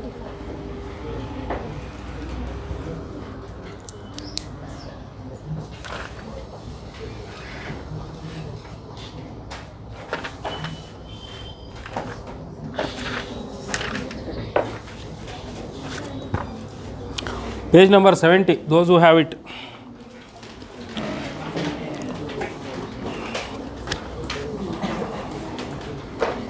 PD VB minus VC between 2 points from C to B is, ಎಲ್ಲಿದೆ C to B? C to B. Potential difference VB minus VC. There are 2 points B and C. VB is the potential at this point, VC is the potential at this point. VB minus VC between 2 points from C to B ಏನಾಗುತ್ತೆ ಅಂತ. Does not depend upon the path. ಇದು path ಮೇಲೆ depend ಆಗಿರಲ್ಲ. ಅಂದರೆ ಒಂದು ಚಾರ್ಜನ್ನು B ಇಂದ ಸಿಗೆ ತೊಗೊಂಡು ಹೋಗ್ತೀಯ. V B minus V C is the potential. ಅರ್ಥ ಆಯ್ತಾ? ಈಗ ನೀನು ಸಿನಿಂದ ಬಿಗೆ ತೊಗೊಂಬರ್ತೀಯ ಅಂತ ಇಟ್ಕೊ. ಫಾರ್ ಎಕ್ಸಾಂಪಲ್, ಈಗ ಇಲ್ಲಿ ಪಾಸಿಟಿವ್ ಚಾರ್ಜ್ ಇದೆ, ಅಥವಾ ಓಕೆ ಪಾಸಿಟಿವ್ ಪೊಟೆನ್ಷಿಯಲ್ ಚಾರ್ಜ್ ಇಲ್ಲಿದೆ ಅಂದರೆ ಬಿ ಇಂದ ಸಿಗೆ ಬರಬೇಕು ಅಂದರೆ ಲೋಯರ್ ಟು ಹೈಯರ್ ಬರ್ತಿದೆಯಾ? ಕರೆಕ್ಟಾ? Lower to higher. V B minus V C ಅಂತ ಹೇಳಿದ್ರೆ ಡಿಫ್ರೆನ್ಸ್ ತಗೊಳ್ಳೋದಲ್ವ ನಾವು. ಡಿಫ್ರೆನ್ಸ್ ಹೇಳಿದರೆ second potential minus first potential. ಹಾಗಿದ್ದರೆ ಚಾರ್ಜ್ ಎಲ್ಲಿರಬೇಕು? ಸೆಕೆಂಡ್ ಪೊಟೆನ್ಷಿಯಲ್ ಇದು, ಫಸ್ಟ್ ಪೊಟೆನ್ಷಿಯಲ್ ಇದು. ಅಂದರೆ who is bigger? V B has to be bigger. ಅಂದರೆ this has to be the charge. ಕರೆಕ್ಟಾ? ಹತ್ತಿರ ಇರೋದ್ರ ಕಡೆ ಪೊಟೆನ್ಷಿಯಲ್ ಜಾಸ್ತಿ, ದೂರ ಇದ್ದರೆ ಪೊಟೆನ್ಷಿಯಲ್ ಕಮ್ಮಿ. ಅಂದರೆ ನೀವು ಇವಾಗ ಹಿಂಗೆ ಬರ್ತಿದ್ದೀರಾ. ಹೆಂಗೆ ಬರ್ತಿದ್ದೀರಾ ಹೇಳಿ? ಹಿಂಗೆ ಬರ್ತಿದ್ದೀರಾ, ಸಿ ಇಂದ ಬಿಗೆ ಬರ್ತಿದ್ದೀರಾ. ಸಿ ಇಂದ ಬಿಗೆ ಬರ್ತಿರ್ಬೇಕಾದ್ರೆ you are coming from lower potential to higher potential. So what is the potential difference ನಾವು? V B minus V C. Does not depend on the path, depends on the path, depends on the test charge, independent of electric field ಅಂತಾನೆ. Does not depend upon the path ಅಂದ್ರೇನು? ನೀವು ಇದೊಂದು ಸ್ವಲ್ಪ ನೋಡ್ಕೊಳ್ಬೇಕು. Conservative force and non conservative force ಅಂತ ಹೋದ ವರ್ಷ ಇತ್ತು, ನೆನಪಿದೆಯಾ ನಿಮಗೆ? ಕನ್ಸರ್ವೇಟಿವ್ ಫೋರ್ಸ್ ಅಂದರೆ ಏನರಪ್ಪ? ಭೂಮಿಯ ಸರ್ಫೇಸು, ಅಲ್ಲಿಂದ ಒಂದು ಇಟ್ಟಿಗೆನ ಎತ್ತುತ್ತಾ ಇದೆಯಾ ಟು ಎ ಹೈಟ್ ಹೆಚ್ಚು. ನೀನು ಏನಿಂದ ಬಿಗೆ ಒಂದು ಇಟ್ಟಿಗೆನ ತೊಗೊಂಡೋಗಿದೆಯಾ, ಗ್ರಾವಿಟಿಗೆ ವಿರುದ್ಧವಾಗಿ ಕೆಲಸ ಮಾಡಿದೆಯಾ. ಕರೆಕ್ಟಾ? ನಿನಗೆ ಹೈಟ್ ಹೆಚ್ಚಿಗೆ ಬರೋದು ಮುಖ್ಯವೇ ಹೊರತು ಹೈಟ್ ಹೆಚ್ಚಿಗೆ ಹೆಂಗೆ ಬಂದೆ ಅನ್ನೋದಲ್ಲ. ಯಾಕೆಂದರೆ ಈ ಇಟ್ಟಿಗೆನ ಹಿಂಗೆ ತೊಗೊಂಬಂದು ಬೀಗಿಟ್ರು ಎಷ್ಟು ವರ್ಕ್ ಆಗುತ್ತೆ? ಸೇಮ್ ವರ್ಕ್ ಆಗುತ್ತೆ. ಹಿಂಗೆ ಸೊಟ್ಟ ತೊಗೊಂಬರ್ತೀನಿ, ಡಿಸ್ಪ್ಲೇಸ್ಮೆಂಟ್ ಜಾಸ್ತಿ ಇದೆಯಲ್ಲ, ಇಲ್ಲ, ಸೇಮೇ ಇರುತ್ತೆ. ಡಿಸ್ಪ್ಲೇಸ್ಮೆಂಟ್ ಸೇಮ್ ಇರಲ್ಲ, ಆದರೆ ವರ್ಕ್ ಡನ್ ಸೇಮ್ ಇರುತ್ತೆ. So as long as this initial point and final point are concerned, your path does not depend upon the work, ಅಥವಾ your work does not depend upon the path. ಯಾವ work ಪಾತ್ನ ಮೇಲೆ depend ಆಗಿರೋದಿಲ್ವೋ ಅದನ್ನು ಏನಂತ ಕರೀತಾರೆ? Conservative force ಅಂತ ಕರೀತಾರೆ. ಈ ನಿಮ್ಮ ಎಲೆಕ್ಟ್ರೋಸ್ಟ್ಯಾಟಿಕ್ ಫೋರ್ಸ್ ಕೂಡ ಅದೇ ಕೆಲಸನೇ ಮಾಡಲ್ವಾ? ಅದೇ ಥರನೇ ಇಲ್ವಾ ಇಲ್ಲಿ? ಇಟ್ ಇಸ್ ಸೇಮ್, ಅದು ಒಂದೇ ಥರನೇ ಇರೋದು. ಏನಿಂದ ಬಿಗೆ ಬರ್ತೀಯಾ, ಏನಿಂದ ಬಿಗೆ ಹಿಂಗೆ ಬರಬೇಕು ಅಂತಿಲ್ಲ, ಹಿಂಗೆ ಬಂದರೂ ಅಷ್ಟೇ, ಹಿಂಗೆ ಬಂದರೂ ಅಷ್ಟೇ, ಹಿಂಗೆ ಸೊಟ್ಟ ಬಂದ್ರೂ ಅಷ್ಟೇ. ಏನಿಂದ ಬಿಗೆ ಬರೋದು ಮುಖ್ಯ ಅಷ್ಟೇ. It does not depend upon the path is the correct option. Depends on the path ತಪ್ಪು. Depends on the test charge ಕೂಡ ತಪ್ಪೇ. ಇಂಡಿಪೆಂಡೆಂಟ್ ಆಫ್ ಎಲೆಕ್ಟ್ರಿಕ್ ಫೀಲ್ಡ್ ಅದು ಕೂಡ ತಪ್ಪೇ. ಡಿಪೆಂಡೆಂಟ್ ಅದು ಎಲೆಕ್ಟ್ರಿಕ್ ಫೀಲ್ಡಿನ ಮೇಲೆ. ಹಾಗಾಗಿ ಯಾವುದನ್ನು ಸರಿ ಅಂತೀಯಾ? First option is correct option. When a positively charged conductor is placed near an earth connected conductor. ಒಂದು ಪಾಸಿಟಿವ್ಲಿ ಚಾರ್ಜ್ಡ್ ಕಂಡಕ್ಟರನ್ನು ಒಂದು ಅರ್ತ್ ಕನೆಕ್ಟೆಡ್ ಕಂಡಕ್ಟರ್ಗೆ ಪಕ್ಕದಲ್ಲಿ ಇಟ್ಟಿದ್ದೀವಿ. ಅರ್ತ್ ಕನೆಕ್ಟೆಡ್ ಕಂಡಕ್ಟರ್ ಅಂದರೆ ಏನರಪ್ಪ? ಅಂದರೆ ನ್ಯೂಟ್ರಲ್ ಅಂತ. ನ್ಯೂಟ್ರಲ್ ಅಂತನಾ? ನೆಗೆಟಿವ್ಲಿ ಚಾರ್ಜ್ಡ್ ಕಂಡಕ್ಟರ್ ಅಂತನಾ? ನ್ಯೂಟ್ರಲ್ಲ. ಅರ್ತ್ ಕನೆಕ್ಟೆಡ್ ಆಗಿದೆ ಅಂದ್ರೆ ಅರ್ಥ ಏನು? ನೆಗೆಟಿವ್ಲಿ ಚಾರ್ಜ್ಡ್ ಅಂತ. ಯಾಕೆಂದರೆ ಇದ್ರ ಮೇಲೆ ನೆಗೆಟಿವ್ ಪಾಸಿಟಿವ್ ಎರಡೂ ಇರುತ್ತೆ. ಅದನ್ನು ಯಾಕೆಂದರೆ ನೀವೊಂದು ಚಾರ್ಜ್ಡ್ ಬಾಡಿಯನ್ನು ಒಂದು ಮೆಟಲ್ ಶೀಟಿನ ಪಕ್ಕ ಇಟ್ಟರೆ ಏನಾಗುತ್ತೆ ಹೇಳಿ? ಈ ಕಡೆ ಭಾಗ ನೆಗೆಟಿವ್, ಆ ಕಡೆ ಭಾಗ ಪಾಸಿಟಿವ್ ಆಗುತ್ತೆ. ಪಾಸಿಟಿವ್ನ ತೆಗೆದುಬಿಟ್ಟಿದ್ದೀರಾ. Only negative charge remains between these two plates. ಈಗ ಈ ಎರಡೂ ಪ್ಲೇಟ್ಗಳ ನಡುವೆ ಏನು ಉಳಿತು? Positive and negative. It's a potential. ಯಾವುದರ ಪೊಟೆನ್ಷಿಯಲ್?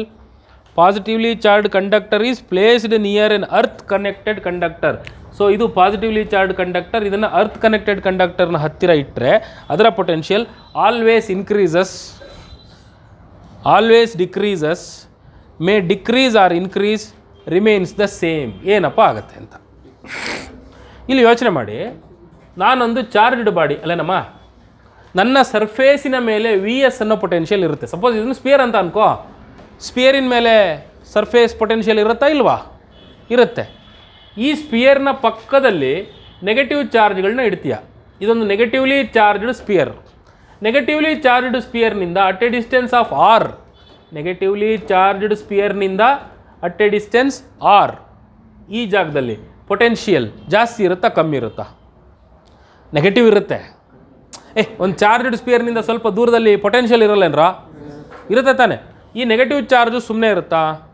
ಈ ಜಾಗದಲ್ಲಿ ಒಂದು ಪೊಟೆನ್ಷಿಯಲ್ ಕೊಡುತ್ತೆ ತಾನೆ. ಸೊ ಈ ಜಾಗದಲ್ಲಿ ಇದು ಕೊಡುವ ಪೊಟೆನ್ಷಿಯಲ್ಗೆ V1 ಅಂತ ಕೊಡ್ತೀನಿ, ಬರಿತೀನಿ ನಾನು V1 ಅಟ್ ದಿಸ್ ಪಾಯಿಂಟ್. ಅದೇ ಜಾಗದಲ್ಲೇ ನಮ್ಮ ಸ್ಪಿಯರ್ ಕೂಡ ಇಲ್ವಾ? ಅದೇ ಜಾಗದಲ್ಲಿ ನಮ್ಮ ಸ್ಪಿಯರ್ ಕೂಡ ಇದೆಯೋ ಇಲ್ವಾ? ಇದೆ. ಹಾಗಿದ್ರೆ ಸ್ಪಿಯರ್ನ ಮೇಲ್ಭಾಗದಲ್ಲಿರುವ ಪೊಟೆನ್ಷಿಯಲ್ ಹೈಯೆಸ್ಟ್ ಇರುತ್ತೆ, ಸ್ಪಿಯರ್ನಿಂದ ದೂರ ಹೋದಂಗೆ ಕಡಿಮೆ ಇರುತ್ತೆ. ಇದು ಸ್ಪಿಯರ್ನ ಮೇಲ್ಭಾಗದಲ್ಲಿ ಪೊಟೆನ್ಷಿಯಲ್ ಹೈಯೆಸ್ಟ್ ಇರುತ್ತೆ, ಸ್ಪಿಯರ್ನಿಂದ ದೂರ ಬಂದಂಗೆ ಪೊಟೆನ್ಷಿಯಲ್ ಕಡಿಮೆ ಆಗ್ತಾ ಹೋಗುತ್ತೆ. But V1 is a negative potential, V2 is A positive potential. ಅಲ್ಲಿಗೆ ಟೋಟಲ್ ಪೊಟೆನ್ಷಿಯಲ್ ಏನಾಗುತ್ತೆ? V2 ಮೈನಸ್ V1 ಆಗುತ್ತೆ. ಇಟ್ ಡಿಕ್ರೀಸಸ್ ಅಲ್ವಾ? ಹೌದಲ್ಲೇನಾ? ನಾನು ಪಾಸಿಟಿವ್ ಚಾರ್ಜಪ್ಪ, ನನ್ನ ಎದುರುಗಡೆನೂ ಒಬ್ಬ ಪಾಸಿಟಿವ್ ಚಾರ್ಜೇ ಬಂದು ನಿಂತ್ಕೊಂಡ ಅಂದರೆ ನಮ್ಮಿಬ್ಬರ ನಡುವಿನ ಜಾಗ ಹೈ ಪೊಟೆನ್ಷಿಯಲ್ ಆಗುತ್ತೆ. ಕರೆಕ್ಟಾ? ಯಾಕಂದ್ರೆ ಇನ್ನೊಂದು ಚಾರ್ಜ್ ಬರೋದು ಕಷ್ಟ ಆಗುತ್ತೆ. ನಾನು ಪಾಸಿಟಿವ್ ಚಾರ್ಜ್, ಇವಳು ಪಾಸಿಟಿವ್ ಚಾರ್ಜ್, ಇನ್ನೊಂದು ಪಾಸಿಟಿವ್ ಚಾರ್ಜ್ ನನ್ನಿಬ್ಬರ ನಡುವೆ ಬರಬೇಕು ಅಂದರೆ ಹೈ ಪೊಟೆನ್ಷಿಯಲ್ ಆಗಲ್ವಾ? ಅಥವಾ ಇವಳು ತಲೆ ಮೇಲೇ ಇನ್ನೊಂದು ಚಾರ್ಜ್ ಹಾಕ್ಬೇಕು ನಾನು, ಆಗುತ್ತೆ ತಾನೆ? ಇವಳಿಗೆ ಇನ್ನೊಂದು ಚಾರ್ಜ್ ಆ್ಯಡ್ ಮಾಡಬೇಕು ಅಂದರೆ ನಾನು ಬಿಡ್ತೀನ? ಅವಳಲ್ಲಿರೋ ಚಾರ್ಜಸ್ ಬಿಡ್ತಾವ? ನಾನು ಬಿಡಲ್ಲ, ಅವಳಲ್ಲಿರೋ ಚಾರ್ಜಸ್ಸು ಬಿಡಲ್ಲ. That's why it is difficult. Suppose ನಾನು ಪಾಸಿಟಿವ್ ಚಾರ್ಜ್, ಅವಳು ನೆಗೆಟಿವ್ ಚಾರ್ಜ್ ಆಗಿದ್ದರೆ ಈಗ ಒಂದು ಪಾಸಿಟಿವ್ ಚಾರ್ಜ್ ಆ್ಯಡ್ ಮಾಡ್ರಪ್ಪ ನನಗೆ, ಈಸಿ ಅಲ್ವೇನ್ರಾ? It becomes easy. ಅಥವಾ ಈ ನಡುವಿನ ಜಾಗದಲ್ಲಿ ಒಂದು ಪಾಸಿಟಿವ್ ಚಾರ್ಜ್ ತೊಗೊಂಬನ್ನಿ, ಇಟ್ಸ್ ಈಸಿ. ಯಾಕೆ? ನಾನು ಪಾಸಿಟಿವ್ ಪೊಟೆನ್ಷಿಯಲ್, ಅವಳು ನೆಗೆಟಿವ್ ಪೊಟೆನ್ಷಿಯಲ್, ನಾವಿಬ್ಬರು ಸೇರಿಕೊಂಡು ನಮ್ಮ ನಡುವಿನ ಜಾಗನ ಏನು ಮಾಡಿದ್ದೀವಿ? ಲೋ ಪೊಟೆನ್ಷಿಯಲ್ ಮಾಡ್ಕೊಂಡ್ಬಿಟ್ಟಿದ್ದೀವಿ. ಫೀಲ್ಡ್ ಇನ್ಕ್ರೀಸ್ ಆಗುತ್ತೆ. Field is very strong between us, but potential is weak ಅಲ್ವಾ? ನೋಡಿರಲಿಲ್ವಾ ಡೈಪೋಲ್ನಲ್ಲಿ? Positive charge, negative charge, field is very strong in between, but potential zero. Correct ತಾನೆ? So potential between such plates ಏನಾಗುತ್ತೆ? Decrease ಆಗುತ್ತೆ. ಒಂದು ತಿಳ್ಕೊಳ್ಳಿ ಯಾವಾಗಲೂ, ಪಾಸಿಟಿವ್ ಪ್ಲೇಟಿನ ಪಕ್ಕ ನೆಗೆಟಿವ್ ಪ್ಲೇಟ್ನ ತಂದು ಇಟ್ಟ ಅಂದರೆ ಏನಾಗುತ್ತೆ? ಪೊಟೆನ್ಷಿಯಲ್ ಅವರಿಬ್ಬರ ನಡುವಿನ ಜಾಗದಲ್ಲಿರೋ ಪೊಟೆನ್ಷಿಯಲ್ ಇಳಿದೋಗುತ್ತೆ. ಅವರಿಬ್ಬರ ನಡುವಿನ ದಾರು ಇಳಿದೋಗುತ್ತೆ, ಅವ್ರವ್ರ ತಲೆ ಮೇಲೆ ಇರೋದು ಕೂಡ ಇಳಿದೋಗುತ್ತೆ. Same thing will happen. ಅರ್ಥ ಆಯ್ತಾ ಅದು?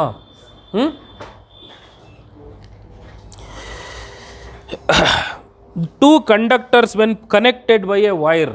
ಎರಡು ಕಂಡಕ್ಟರ್ಗಳನ್ನು ವೈರ್ನಿಂದ ಕನೆಕ್ಟ್ ಮಾಡಿದ್ದೀವಿ.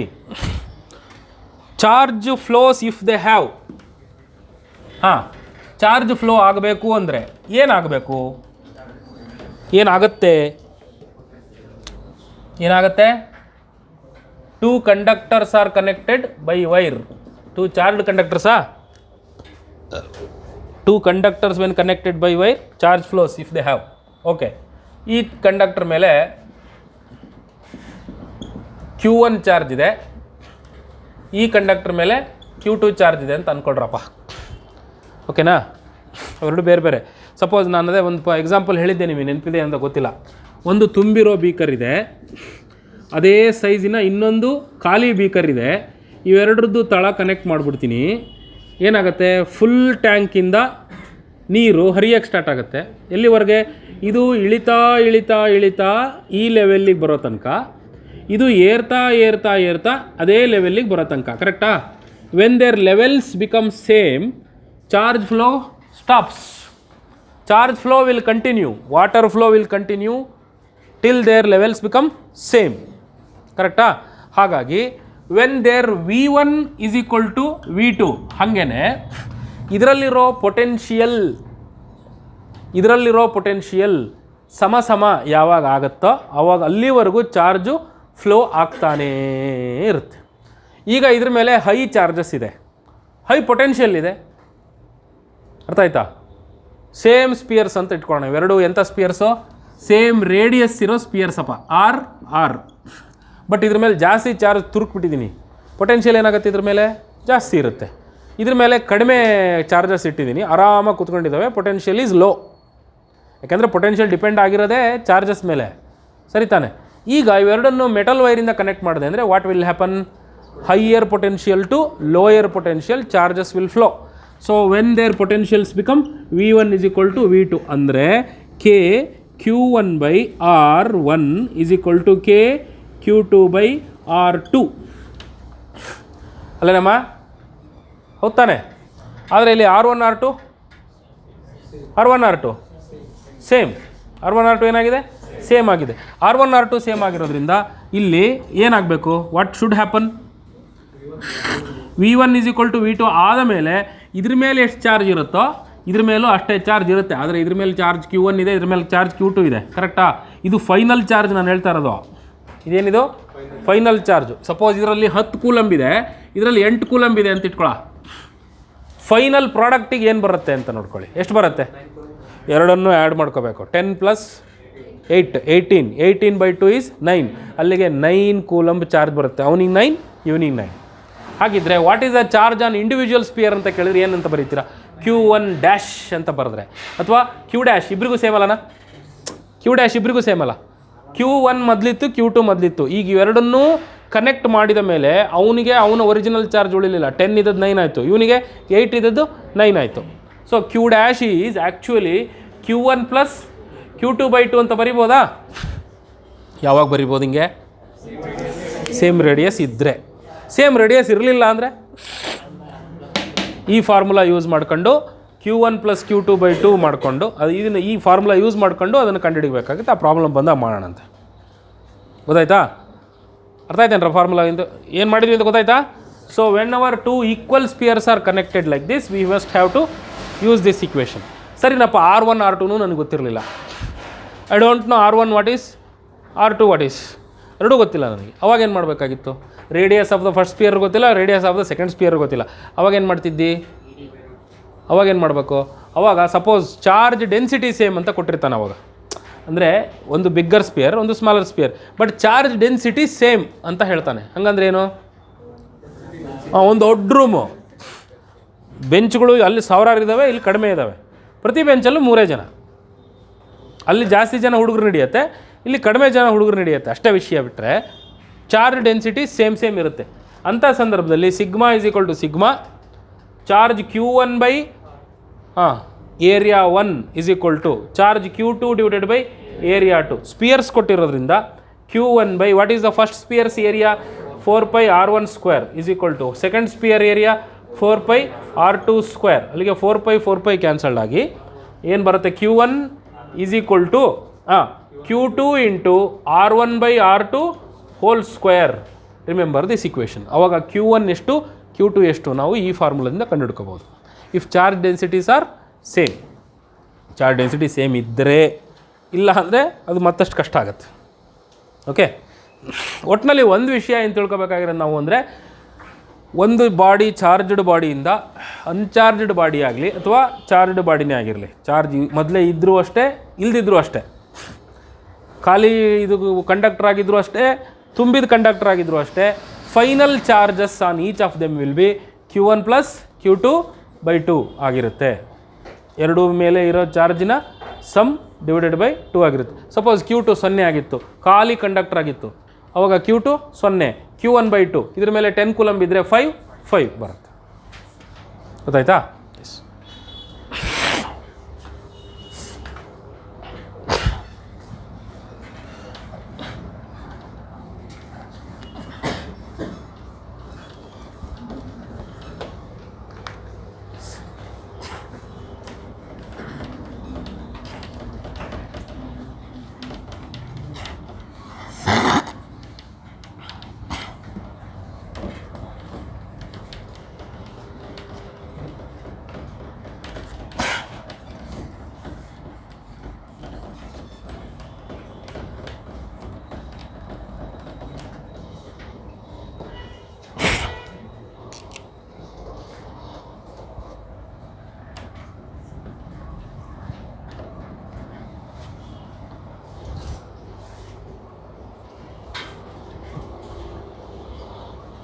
When n small drops are made to combine to form a big drop, then the big drops n number of small drops are combined to form a big drop. ಹಾಗಿದ್ರೆ big ಡ್ರಾಪಿಗೆ ಏನಾಗುತ್ತೆ? ಈ ಥರದ್ದೊಂದು problem potential ಕ್ಯಾಲ್ಕುಲೇಷನಲ್ಲೂ ಬರುತ್ತೆ, capacitor problem ಕ್ಯಾಲ್ಕುಲೇಷನಲ್ಲೂ ಬರುತ್ತೆ. ಇದ್ರ ಹಿಂದಿರೋ idea ಅರ್ಥ ಮಾಡ್ಕೊಳ್ಳಿ. ಈಗ ಈ ರೂಮ್ ಇದೆ, ಪಕ್ಕದ ರೂಮ್ನ ಗೋಡೆ ಒಡೆದು ಪಕ್ಕದ ರೂಮ್ನು ಇದಕ್ಕೆ ಜಾಯಿನ್ ಮಾಡಿದರೆ ವಾಲ್ಯೂಮ್ ಆಫ್ ದ ರೂಮ್ ಏನಾಗುತ್ತೆ ಹೇಳಿ? ಇನ್ಕ್ರೀಸ್ ಆಗುತ್ತೆ. ಇಲ್ಲಿ ಎಲ್ಲದೂ ವಾಲ್ಯೂಮ್ ಇನ್ಕ್ರೀಸ್ ಆಗೋದಂದರೆ ಲೆಂತು ಬ್ರೆಡ್ತು ಹೈಟ್ ಇರುತ್ತೆ, ಹೌದಾ? ಲೆಂತು ಬ್ರೆಡ್ತು ಹೈಟ್ನಲ್ಲಿ ಇದರದ್ದು ಬ್ರೆಡ್ತ್ ಇನ್ಕ್ರೀಸ್ ಆಗೋಲ್ಲ, ಯಾಕೆಂದರೆ ನೆಕ್ಸ್ಟ್ ರೂಮಿನ ಬ್ರೆಡ್ತು ಇಷ್ಟೇ ಇರೋದು, ಕರೆಕ್ಟಾ? ಹೈಟು ಇನ್ಕ್ರೀಸ್ ಆಗೋಲ್ಲ, ಹೈಟು ಅಷ್ಟೇ ಇರೋದು, ಇನ್ಕ್ರೀಸ್ ಆಗೋದು ಓನ್ಲಿ ಲೆಂತ್ ಅಲ್ವಾ? ಲೆಂತ್ 2 times ಆಗುತ್ತೆ. So L becomes 2L, volume also becomes 2V ಅಲ್ವಾ? ಸೊ 2 ರೂಮ್ಗಳನ್ನ ಜಾಯಿನ್ ಮಾಡೋದು ಅಂದರೆ volume of first room, volume of the second room ಎರಡೂ ಆ್ಯಡ್ ಆಗ್ತವೆ ಅಂತ ಆಯಿತು, ಕರೆಕ್ಟಾ? ಅಂದರೆ length becomes 2 times. That's what happens here. ಆದರೆ ಸ್ಪಿಯರ್ ಇದೆಯಲ್ಲ, ಸ್ಪಿಯರ್ ನೀರಿನ ಹನಿ, ಒಂದು ನೀರಿನ ಹನಿ, ಇದ್ರದ್ದು ರೇಡಿಯಸ್ಸು 1 centimeter, ಇದ್ರದ್ದು ರೇಡಿಯಸ್ 1 centimeter ಅಂತ ಇಟ್ಕೊಳ್ಳಿ. ರೇಡಿಯಸ್ ಹೇಳ್ತಾ ಇದ್ದೀನಿ. ಒಂದು ನೀರಿನ ಹನಿ ಇದೆ, ಅದ್ರದ್ದು ರೇಡಿಯಸ್ 1 centimeter. ಇನ್ನೊಂದು ನೀರಿನ ಹನಿ ಇದೆ, ಅದ್ರದ್ದು ರೇಡಿಯಸ್ ಕೂಡ 1 centimeter. ಇವೆರಡು ಜಾಯ್ನ್ ಆಗಿ ಇನ್ನೊಂದು ಹನಿ ಆಗುತ್ತೆ. ಅದ್ರದ್ದು ರೇಡಿಯಸ್ಸು 2 centimeter ಇರಲ್ಲ. ಅದರದ್ದು ರೇಡಿಯಸ್ ಎಷ್ಟಿರಲ್ಲ? 2 centimeter ಇರಲ್ಲ. ಅದ್ರದ್ದು 1 centimeter, ಇದ್ರದ್ದು 1 centimeter, R1 R2, total radius of the big sphere is R1 + R2 ಅಲ್ಲ.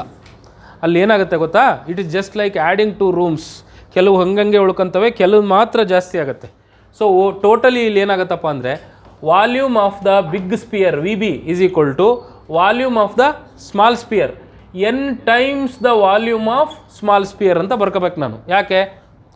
2 ರೂಮ್ ಆ್ಯಡ್ ಮಾಡಿದೆಯಾ, ವಾಲ್ಯೂಮ್ 2 ಪಟ್ಟು ಜಾಸ್ತಿ ಆಯಿತು. 3 ರೂಮ್ ಆ್ಯಡ್ ಮಾಡಿದರೆ 3 ಪಟ್ಟು. n times volume of the small sphere. ಒಂದು ಸಣ್ಣ ಸ್ಪಿಯರ್ನ ವಾಲ್ಯೂಮ್ ಎಷ್ಟಿರುತ್ತೋ ಅಷ್ಟು ವಾಲ್ಯೂಮನ್ನು n times ಆ್ಯಡ್ ಮಾಡಿದರೆ ಬಿಗ್ ಸ್ಪಿಯರ್ನ ವಾಲ್ಯೂಮ್ ಬರುತ್ತಲ್ವಾ, ಹೌದಾ ಅಲ್ವಾ? Volume of the big sphere is n times the volume of small sphere. ಇದಂತೂ ಪಕ್ಕ. ಅಲ್ಲಿಗೆ n times volume of the smaller sphere is 4/3 pi small r³ ಅಂತ ಬರೀತೀನಿ. Because radius of the smaller sphere is small R. ಇಲ್ಲಿ ಇದನ್ನೇನಂತ ಬರೀತೀಯ? 4/3 pi capital r³ ಅಂತ ಬರೀತೀನಿ. Volume of the big sphere is capital r³. 4/3 pi ಹೋತಾ? ಅಲ್ಲಿಗೆ r³ is equal to n times small r³. ಹಾಗಿದ್ರೆ ನನಗೆ ಕ್ಯಾಪಿಟಲ್ ಆರ್ ಬೇಕಲ್ಲ, capital R is equal to cube root of n into small R ಅಂತ ಬರಿಬೋದಾ? ಇದನ್ನು ನೆನ್ಪಿಟ್ಕೊಳ್ಳಿ. Radius of the big sphere is cube root of n times radius of the small sphere. ಅಂದರೆ ನೀನು 8 ಹನಿಗಳನ್ನು add ಮಾಡಿದರೆ 1 centimeter radius ಇರುವಂಥ 1 centimeter radius ಇರುವಂಥ 8 ಹನಿಗಳನ್ನು add ಮಾಡಿದರೆ ದೊಡ್ಡ ಹನಿಯ ರೇಡಿಯಸ್ಸು ಎಷ್ಟು? 8 cube root of 8 into 1 centimeter ಆಗುತ್ತೆ. ಅಂದರೆ ಅರ್ಥ ಏನು? 2 centimeter ಆಗುತ್ತೆ. ರೇಡಿಯಸ್ ಡಬಲ್ ಆಗಬೇಕು ಅಂದರೆ 2 ಹನಿ ಆ್ಯಡ್ ಮಾಡಿದ್ರೆ ಬರಲ್ಲ, 8 ಹನಿ ಆ್ಯಡ್ ಮಾಡಬೇಕು. ಅರ್ಥ ಆಯ್ತಾ ವಿಷಯ? ನೀರಿನ ಹನಿಯ ರೇಡಿಯಸನ್ನು 1 centimeter ಇದನ್ನು 2 centimeter ಮಾಡಬೇಕು ಅಂದರೆ 2 ಹನಿ ಆ್ಯಡ್ ಮಾಡಬೇಕಾ? ಎಷ್ಟು? 8 drops you have to add, then radius doubles. What you should do to triple the radius of the big sphere? Smaller spear 1 centimeter ಇರುತ್ತೆ, ಅದನ್ನು 3 centimeter ಮಾಡಬೇಕು ಅಂದರೆ ಎಷ್ಟು ಹನಿ ಆ್ಯಡ್ ಮಾಡ್ತೀಯಾ? 27 drops you have to add. ಅರ್ಥ ಆಯ್ತಾ? 3 ಪಟ್ಟು ಮಾಡಬೇಕು ಅಂದರೆ 27 ಹನಿ ಸೇರಿಸಿದ್ರೆ 3 ಪಟ್ಟು ಆಗುತ್ತೆ. ಆಟಮ್ಸ್ಗಳ ಬಗ್ಗೆ ಐಡಿಯಾ ಬರ್ತಾ ಇದೆಯಾ? ಈಗ ಆಟಮ್ಸ್ಗಳ ಬಗ್ಗೆ ಐಡಿಯಾ ಬರ್ತಾ ಇದೆಯಾ? Hydrogen is A small drop. ಅಂಥದ್ದು ಇನ್ನೊಂದು ಹೈಡ್ರೋಜನ್ ಸೇರಿಸಿದ್ರೆ ಹೀಲಿಯಮ್ ಆಗುತ್ತೆ. ಆಗ್ಬಿಡುತ್ತಾ, ದೊಡ್ಡ ಉಂಡೆ ಆಗ್ಬಿಡುತ್ತಾ? ಅದು ಏನೂ ಆಗಲ್ಲ, ದೊಡ್ಡ ಸೈಜ್ ಆಗೋದೇ ಇಲ್ಲ. ಯುರಾನಿಯಂ ತನಕ ಹೋದ್ರೂ 1 angstrom ಇದ್ದದ್ದು 8 angstrom ಆಗ್ಬೋದು ಅಷ್ಟೇ. ಯುರಾನಿಯಂ ತನಕ ಹೋಗೋದು ಅಂದ್ರೇನು?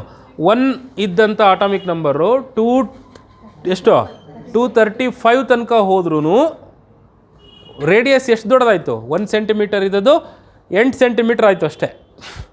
ಅರ್ಥ ಆಯ್ತಾ? ಸೊ ಅಲ್ಲಿಗೆ ಹೈಡ್ರೋಜನ್ ಆಟಮ್ ಅನ್ನೋದು 1 centimeterನ ಸಣ್ಣ ಹನಿ ಆದರೆ ಯುರಾನಿಯಂ ಆಟಮ್ ಅನ್ನೋದು 8 centimeterನ ದೊಡ್ಡ ಹನಿ, ಅಷ್ಟೇ ವ್ಯತ್ಯಾಸ ಇರೋದು ಅಟಾಮಿಕ್ ಸ್ಕೇಲ್. ಅರ್ಥ ಆಯ್ತಾ? ಓಹೋ ಯುರಾನಿಯಂ ಅಂದ್ರದ್ದು ದೊಡ್ಡ ಇದು ಹಾಗೇನಲ್ಲ, ಸಿಂಪ್ಲಿ 8 times. ಅರ್ಥ ಆಯ್ತಾ? ಸೊ ಹೀಗೆ ನೀರಿನ ಹನಿಗಳದ್ದು ಅರ್ಥ ಆಯ್ತೇನಪ್ಪ ಇದು? ರೇಡಿಯಸ್ಸಿನ ಕತೆ ಗೊತ್ತಾಯ್ತಾ?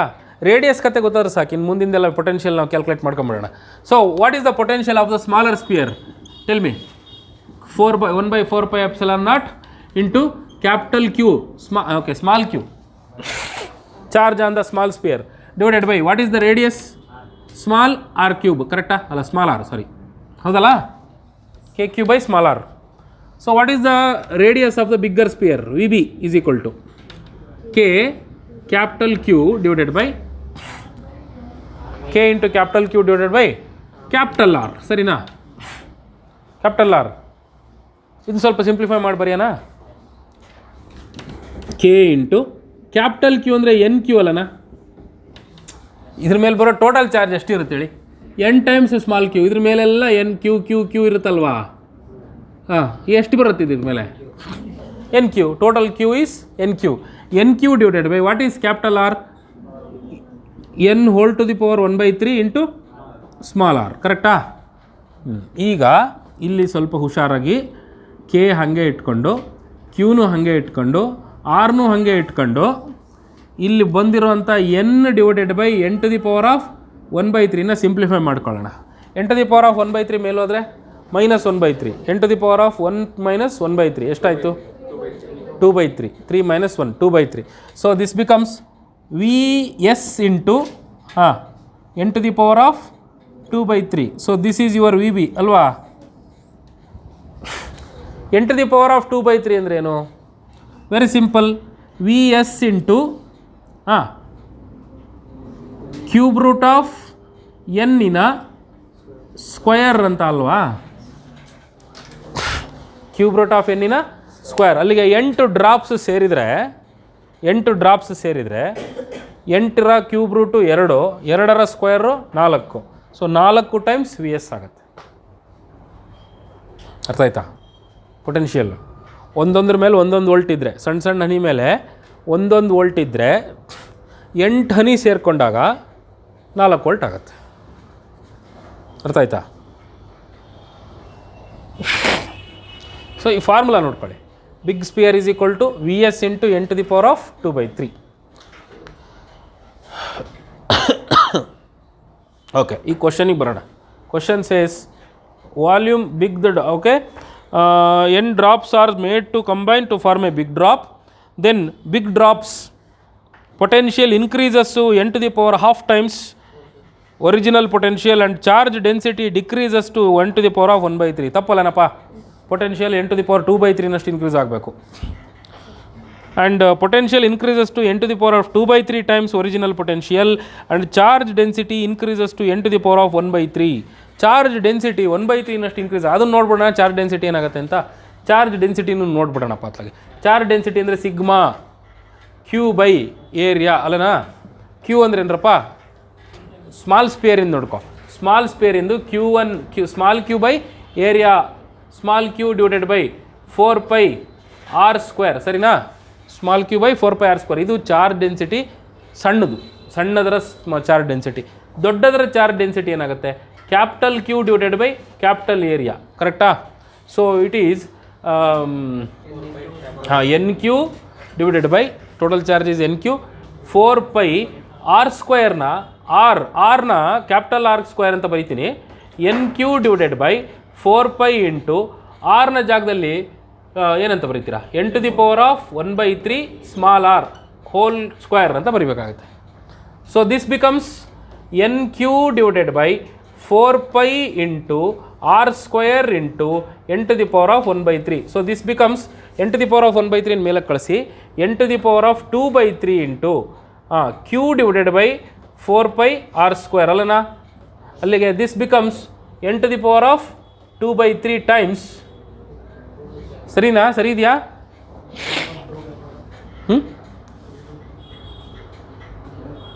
ಅಲ್ಲ, ಇದು ಏನಾಗುತ್ತೆ ಹೇಳು? ಕೆಳಗಡೆನೇ 2/3 ಆಗುತ್ತೆ. 2/3 ಮೇಲೋಗಿ ಏನಾಗುತ್ತೆ ಹೇಳಿ? ಇದು 1 - 2/3 ಆಗುತ್ತೆ. 1/3 ಆಗುತ್ತೆ. So this becomes 1/3.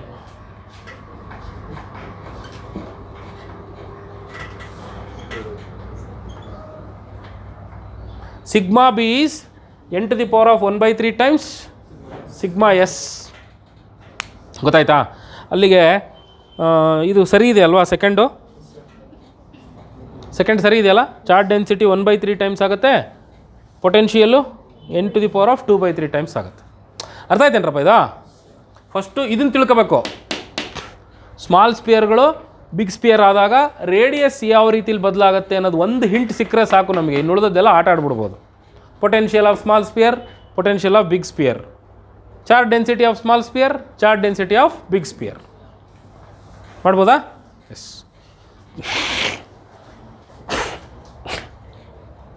ನಾನು ಇದೇ ಪ್ರಶ್ನೆನ ಎಲೆಕ್ಟ್ರಿಕ್ ಫೀಲ್ಡಿಗೆ ಕೇಳ್ತೀನಿ. Electric field on the small sphere is this much, electric field on the big sphere is how much? ಮಾಡ್ತೀರಾ? ಮಾಡ್ರಿ ನೀವೇ ನೋಡೋಣ. Electric field on the small sphere ES ಅಂತ ತಗೊಳ್ಳಿ, electric field on the bigger sphere EB ಅಂತ ತಗೊಳ್ಳಿ.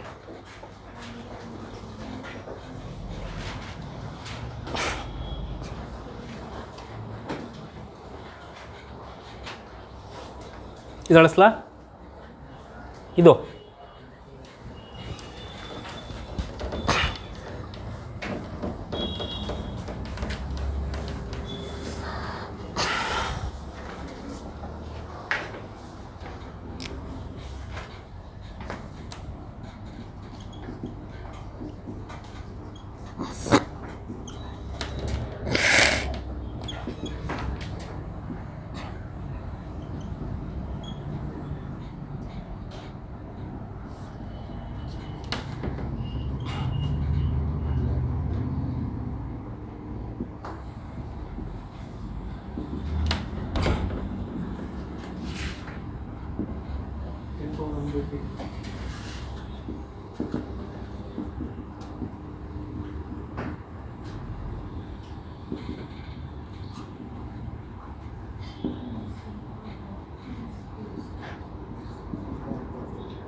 bigger sphere potential is 10⁻⁴ times smaller potential. ಅಂದರೆ cube route 8 ಹನಿ ಸೇರಿದ್ರೆ 2 ಟೈಮ್ಸ್ ಆಗುತ್ತೆ, 27 ಹನಿ ಸೇರಿಸಿದ್ರೆ 3 ಟೈಮ್ಸ್ ಆಗುತ್ತೆ, 64 ಟೈಮ್ಸ್ ಸೇರಿಸಿದ್ರೆ 64 ಹನಿ ಸೇರಿಸಿದ್ರೆ 4 ಪಟ್ಟು. ನೋಡ್ರೋ 4 ಪಟ್ಟು ಜಾಸ್ತಿ ಆಗಬೇಕು ಅಂದ್ರೆ 64 ಹನಿ ಸೇರಿಸ್ಬೇಕು.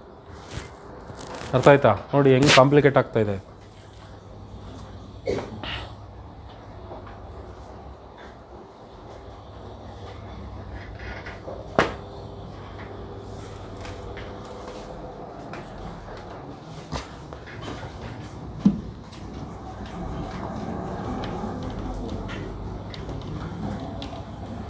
ಇದನ್ನು ಮರಿಬೇಡಿ, ಇದನ್ನು ಮತ್ತೆ ಮಾಡ್ತಾ ಕೂತ್ಕೊಳ್ಳಬೇಡಿ. ಅಕಸ್ಮಾತ್ ಮರ್ತೋದ್ರು ಮಾಡೋಕ್ಕೆ ಬರುತ್ತಲ್ಲ ಹೆಂಗೆ ಅಂತೇಳಿ. ಹೆಂಗೆ ಮಾಡಿದ್ವಿ ಹೇಳಿ ನಾವು? Volume of big sphere is n times the volume of small sphere. ಅದು ಗೊತ್ತಿರೋ ಸಾಕು. ರೂಮಿಗೆ ಜಾಯಿನ್ ಮಾಡ್ತೀನಿ. ಸಣ್ಣ ಸ್ಪಿಯರ್ ವಾಲ್ಯೂಮ್ನ n ಟೈಮ್ಸ್ ಮಲ್ಟಿಪ್ಲೈ ಮಾಡಿದ್ರೆ ಬಿಗ್ ಸ್ಪಿಯರ್ನ ವಾಲ್ಯೂಮ್ ಬರುತ್ತೆ. ಅದನ್ನು ಈಕ್ವೇಟ್ ಮಾಡಿ ತಾನಾಗೆ ಬರುತ್ತೆ. ಗೊತ್ತಿಲ್ಲ ಮರ್ತೋಯ್ತು ಅಂದರೂ ಕೂಡ it's not a big deal, ದೊಡ್ಡ ವಿಷಯ ಏನಲ್ಲ. ಅದು ಗೊತ್ತಾಯ್ತಂದರೆ ಅಲ್ಲಿಂದ ಇಲ್ಲಿಗೆ ಬರೋದೇನು ದೊಡ್ಡ ವಿಷಯ ಅಲ್ಲ. ಅರ್ಥ ಆಯ್ತಾ? ನೋಡಿ ಇಷ್ಟೆಲ್ಲ ಮಾಡೋಕ್ಕೆ ನಿಮಗೆ ಬರಬೇಕು. ಪೊಟೆನ್ಷಿಯಲ್ನಲ್ಲಿ R ಇರುತ್ತೆ, R ಗೊತ್ತಿರಲ್ಲ, R ಅಲ್ಲಿಂದ ಕಂಡು ಹಿಡ್ಕೊಳ್ಳೋದು.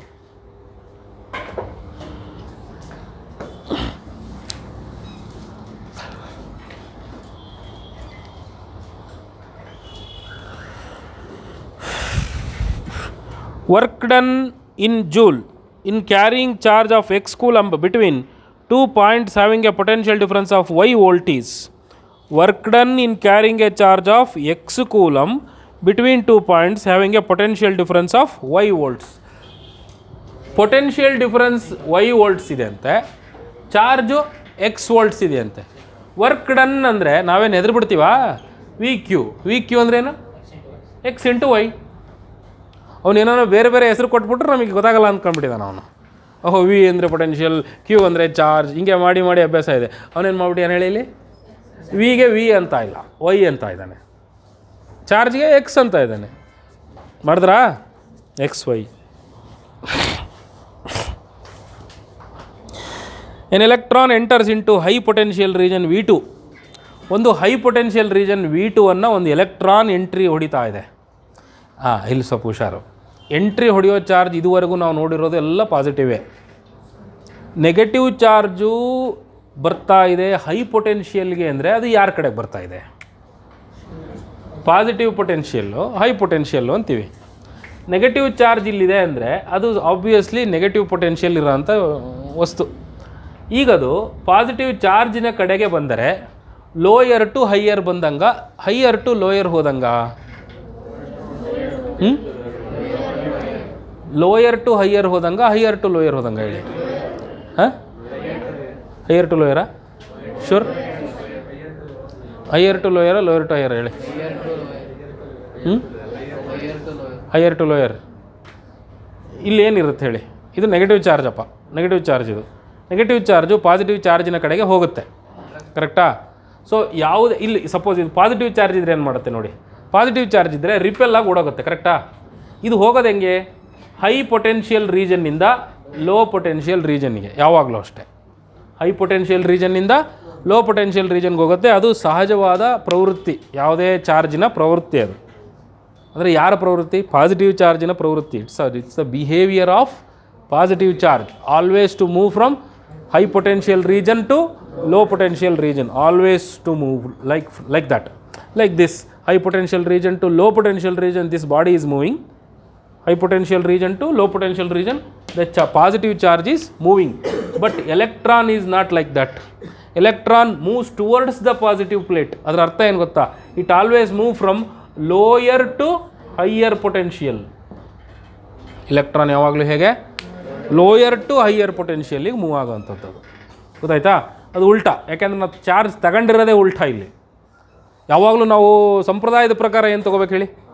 ಪಾಸಿಟಿವ್ ಚಾರ್ಜ್ನೇ ತೊಗೋಬೇಕು. ಪಾಸಿಟಿವ್ ಚಾರ್ಜ್ನ ತಗೊಂಡ್ರೆ ಹೈಯರ್ ಟು ಲೋಯರ್ ಹೋಗುತ್ತೆ, that's true. But here electron moves from lower to higher potential, it enters into higher potential. Yes, like that.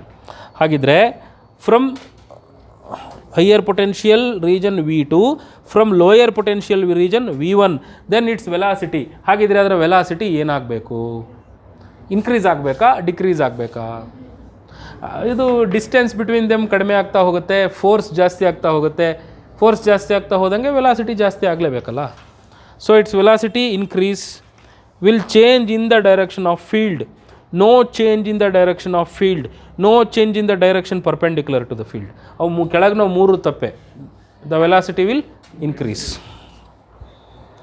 At each corner of an equilateral triangle identical charges are placed. ಮೂರು ಕಾರ್ನರ್ಗಳಲ್ಲಿ identical ಚಾರ್ಜಸ್ನ ಇಟ್ಟಿರ್ತಾರೆ ಟ್ರಯಾಂಗಲಿನ ಮೂರು ಕಾರ್ನರ್ಗಳಲ್ಲಿ, Q Q Q. Okay, then at the centre of the triangle, centre of the ಟ್ರಯಾಂಗಲಿನಲ್ಲಿ ಏನಪ್ಪ ಆಗುತ್ತೆ? Resultant electric intensity is 0. ಹೌದಾ, ಒಪ್ಕೋತೀರಾ? ಎಸ್, ಅದನ್ನು ಅವತ್ತೇ ನೋಡಿದ್ದೀವಿ ನಾವು. ಸೊ ಮಿಡ್ ಪಾಯಿಂಟಲ್ಲಿ ಎಲೆಕ್ಟ್ರಿಕ್ ಫೀಲ್ಡ್ ಇಂಟೆನ್ಸಿಟಿ 0 ಆಗಿರುತ್ತೆ. ಯಾಕೆ? Same charge same distance, same charge same distance, same charge same distance. ಇವರಿಬ್ಬರ ಫೀಲ್ಡು ಹೀಗಿದ್ದರೆ ಇವನ ಫೀಲ್ಡು ಹೀಗಿರುತ್ತದೆ. ಇವರಿಬ್ಬರ ರಿಸಲ್ಟೆಂಟಿಗೆ ಈಕ್ವಲ್ ಆ್ಯಂಡ್ ಆಪೋಸಿಟ್ ಇರುತ್ತದೆ. ಸೊ ಇಟ್ ಫಿನಿಶ್ಡ್, ಮುಗೀತಲ್ಲಿಗೆ. ಹಾಗಿದ್ರೆ total electric field intensity at the mid point is 0. That is true. ಆಮೇಲೆ ನೆಟ್ ಪೊಟೆನ್ಷಿಯಲ್ ಈಸ್ 0. ತಪ್ಪು, ಯಾಕೆಂದರೆ ಫೀಲ್ಡ್ 0 ಇದ್ದ ಕಡೆ ಪೊಟೆನ್ಷಿಯಲ್ 0 ಇರಬೇಕು ಅಂತ ಏನು ರೂಲ್ಸ್ ಇಲ್ಲ. Both electric intensity and potential are 0. ಎರಡೂ ಅದು ತಪ್ಪೆ. Neither electric intensity nor potential are 0. Wrong. Potential is there, field is 100% 0. Field is non 0 ಅಲ್ಲ, 0. When an alpha particle is acceleration by a PD of 3 volt, acceleration ಅಲ್ಲ, accelerated. ಒಂದು alpha particle 3 volt potential ಡಿಫರೆನ್ಸಲ್ಲಿ ನುಗ್ಗಿ ಬರುತ್ತಂತೆ. ಗೊತ್ತಾಯ್ತಾ? ಇಲ್ಲಿ ನಮಗೆ dual nature of ಮ್ಯಾಟ್ರಿಗೆ ಸಂಬಂಧಪಟ್ಟದ್ದು ಒಂದು ಸ್ವಲ್ಪ ಹೇಳ್ತೀನಿ. ಅಲ್ಲಿ ಹೇಳಿದೆ ನಿಮಗೆ ಪಾಠ ಮಾಡ್ಬೇಕಾರೆ, ಅಲ್ಲಿ ವಿ ಕ್ಯೂ ಬಂದ ಕೂಡಲೇ ಯಾರು ಕಣ್ ಬಿಡಬೇಡಿ, ವಿ ಕ್ಯೂ ಬಂದರೆ ಎನರ್ಜಿ ಅದು ಅಂತ ಹೇಳಿರಲಿಲ್ವಾ? ಸೊ ಒಂದು ಚಾರ್ಜ್ಡ್ ಪಾರ್ಟಿಕಲ್, ಒಂದು ಚಾರ್ಜ್ಡ್ ಪಾರ್ಟಿಕಲ್ ಇದೆ, that is moving under a potential difference. ಅಂದರೆ ಅರ್ಥ ಏನು? ಇಲ್ಲೊಂದು ಪ್ಲೇಟ್ ಅಪ್ಪ, there is a positive plate, there is a negative plate. ಇಲ್ಲೊಂದು ಎಲೆಕ್ಟ್ರಾನ್ ಇದೆ.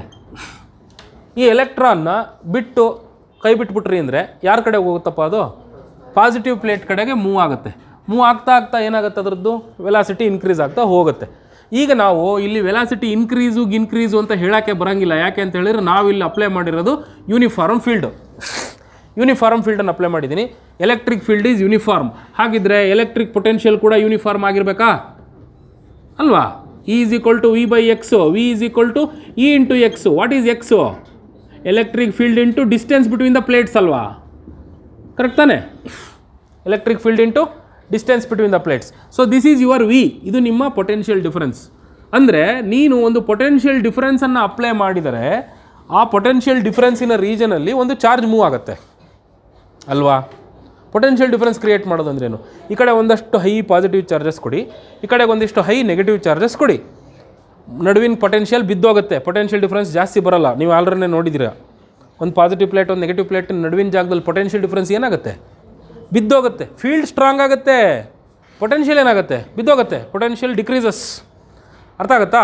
ಸರಿ, ಇಲ್ಲಿ ಪೊಟೆನ್ಷಿಯಲ್ ಈಸ್ -10 ವೋಲ್ಟ್ ಇರುತ್ತೆ, ಇಲ್ಲಿ ಪೊಟೆನ್ಷಿಯಲ್ ಡಿಫರೆನ್ಸ್ ಈಸ್ +10 ವೋಲ್ಟ್ ಇರುತ್ತೆ ಅಂತ ಇಟ್ಕೊಳ್ಳಿ. What is the total potential between them? 0ನಾ? 10 - 10 0 ಆಗುತ್ತೆ. Potential difference is 0, no potential difference. ಇದು +20 ಅಂತ ಬೇಡ, ಇದನ್ನ +40 ಮಾಡ್ಕೊತೀನಿ. ಇಲ್ಲಿ +40 ವೋಲ್ಟ್ಸ್ ಇದೆ, ಇಲ್ಲಿ 10 ವೋಲ್ಟ್ಸ್ ಇದೆ. What is the potential difference? 40 - 10. ಕರೆಕ್ಟಾ ನಾವು ಮಾಡ್ತಾ ಇರೋದು? ಅಲ್ಲ, ಇಲ್ಲಿ ಪ್ಲಸ್ ಪೊಟೆನ್ಷಿಯಲ್ ಇದೆ, ಇಲ್ಲಿ ಪ್ಲಸ್ ಪೊಟೆನ್ಷಿಯಲ್ ಇದೆ ಅಂತ ಇಟ್ಕ. ಎರಡೂ ಕಡೆಗೂ ಪಾಸಿಟಿವ್ ಪ್ಲೇಟ್ಸೇ ಇದೆಪ್ಪ. ಎರಡೂ ಕಡೆಗೂ ಏನಿದೆ ಹೇಳಿ? ಪಾಸಿಟಿವ್ ಪ್ಲೇಟ್ಸೇ ಇದೆಯಾ? ಎರಡೂ ಕಡೆಗೂ ಪಾಸಿಟಿವ್ ಪ್ಲೇಟ್ ಇದ್ದಾಗ ಇಲ್ಲಿ 40 ವೋಲ್ಟ್ ಕೊಡ್ತೀಯ, ಜಾಸ್ತಿ ಚಾರ್ಜಸ್ ಇದೆ. ಇಲ್ಲಿ ಕಡಿಮೆ ಚಾರ್ಜಸ್ ಇದೆ, 10 volt +10. Remember, +10 volt. Potential difference ಕೇಳಿದರೆ V1 - V2 ಮಾಡ್ತೀಯ. ಕರೆಕ್ಟಾ? ಏನು ಬರುತ್ತೆ ಹೇಳಿ? 40 - 10 ಈಸ್ 30 ವೋಲ್ಟ್. ಇವರಿಬ್ಬರು ನಡುವಿನ ಪೊಟೆನ್ಷಿಯಲ್ ಡಿಫರೆನ್ಸ್ ಎಷ್ಟು? 30 ವೋಲ್ಟ್. ಈಗ ಒಂದು ಕಡೆ ಪಾಸಿಟಿವ್ ಕೊಡ್ತೀಯಾ 40 ವೋಲ್ಟು, ಇನ್ನೊಂದು ಕಡೆಗೆ -10 ವೋಲ್ಟ್ ಕೊಡ್ತೀಯಾ. ಪೊಟೆನ್ಷಿಯಲ್ ಡಿಫರೆನ್ಸ್ ಎಷ್ಟು? 40 - -10 ವೋಲ್ಟ್ಸ್ ಆಗುತ್ತೆ. This becomes 50 volt. Remember, positive negative plate ಕೊಡೋದು ಬೆಟರಾ? ಪಾಸಿಟಿವ್ ಪ್ಲೇಟ್ ಕೊಡೋದು ಬೆಟರಾ? ಪಾಸಿಟಿವ್ ನೆಗೆಟಿವ್ ಕೊಡೋದು ಬೆಟರ್. ಯಾಕೆಂದರೆ ಪೊಟೆನ್ಷಿಯಲ್ ಡಿಫರೆನ್ಸ್ ತಗೊಂಡಾಗ ಮೈನಸ್ ಪ್ಲಸ್ ಆಗಿ ಆ್ಯಡ್ ಆಗುತ್ತೆ ಪೊಟೆನ್ಷಿಯಲ್. ಗೊತ್ತಾಯ್ತಾ? ಆಯಿತು. ಇವೆರಡರ ನಡುವಿನ ಪೊಟೆನ್ಷಿಯಲ್ ಡಿಫರೆನ್ಸ್ ಜಾಸ್ತಿ ಆಗುತ್ತೆ. ಇವೆರಡರ ನಡುವಿನ ಪೊಟೆನ್ಷಿಯಲ್ ಬೇರೆ ಬೇರೆ ಜಾಗದಲ್ಲಿ ಬೇರೆ ಬೇರೆ ಇರುತ್ತೆ. ಗೊತ್ತಾಯ್ತಾ? ಸಿ, ಪೊಟೆನ್ಷಿಯಲ್ ಡಿಫರೆನ್ಸ್ ಈಸ್ 50 ತಾನೇ? ಇವರಿಬ್ಬರ ನಡುವೆ 50. ಇಲ್ಲೆಷ್ಟಿರುತ್ತೆ? 0. ಅದು ಹೆಂಗೆ ಗೊತ್ತಾಯ್ತಾ? ಇಲ್ಲೆಷ್ಟಿರುತ್ತೆ ಹೇಳಿ? 0, 10, 20, 30, 40, 50. ಹಿಂಗದು ಪೊಟೆನ್ಷಿಯಲ್ ಡಿಫರೆನ್ಸ್ ಅಂದರೆ. ಗೊತ್ತಾಯ್ತಾ? ಅರ್ಥ ಆಗ್ತಿದೆಯೇನ್ರಾ? ಯಾಕೆ ಹೇಳಿ? ಈ ನೆಗೆಟಿವ್ ಚಾರ್ಜು ಈ ಪಾಸಿಟಿವ್ ಚಾರ್ಜಿನ ಪ್ರಭಾವವನ್ನು ಕಡಿಮೆ ಮಾಡುತ್ತಾ. ಹಾಗಾಗಿ ಈ ಪ್ಲೇಟಿನ ಮೇಲೆ ಪೊಟೆನ್ಷಿಯಲ್ ಏನಾಗಿರುತ್ತೆ? 0. ಅರ್ಥ ಆಯ್ತಾ? ಸ್ವಲ್ಪ ದೂರ ಬನ್ನಿ, ಸ್ವಲ್ಪ ಜಾಸ್ತಿ ಆಗುತ್ತೆ. ಇನ್ನೊಂದು ಸ್ವಲ್ಪ ದೂರ ಬನ್ನಿ, ಜಾಸ್ತಿ ಆಗುತ್ತೆ. ಇನ್ನೊಂದು ಸ್ವಲ್ಪ ಜಾಸ್ತಿ. ಇಲ್ಲಿ ಬರ್ತಿದ್ದಂಗೆ 50 ವೋಲ್ಟ್ ಆಗುತ್ತೆ.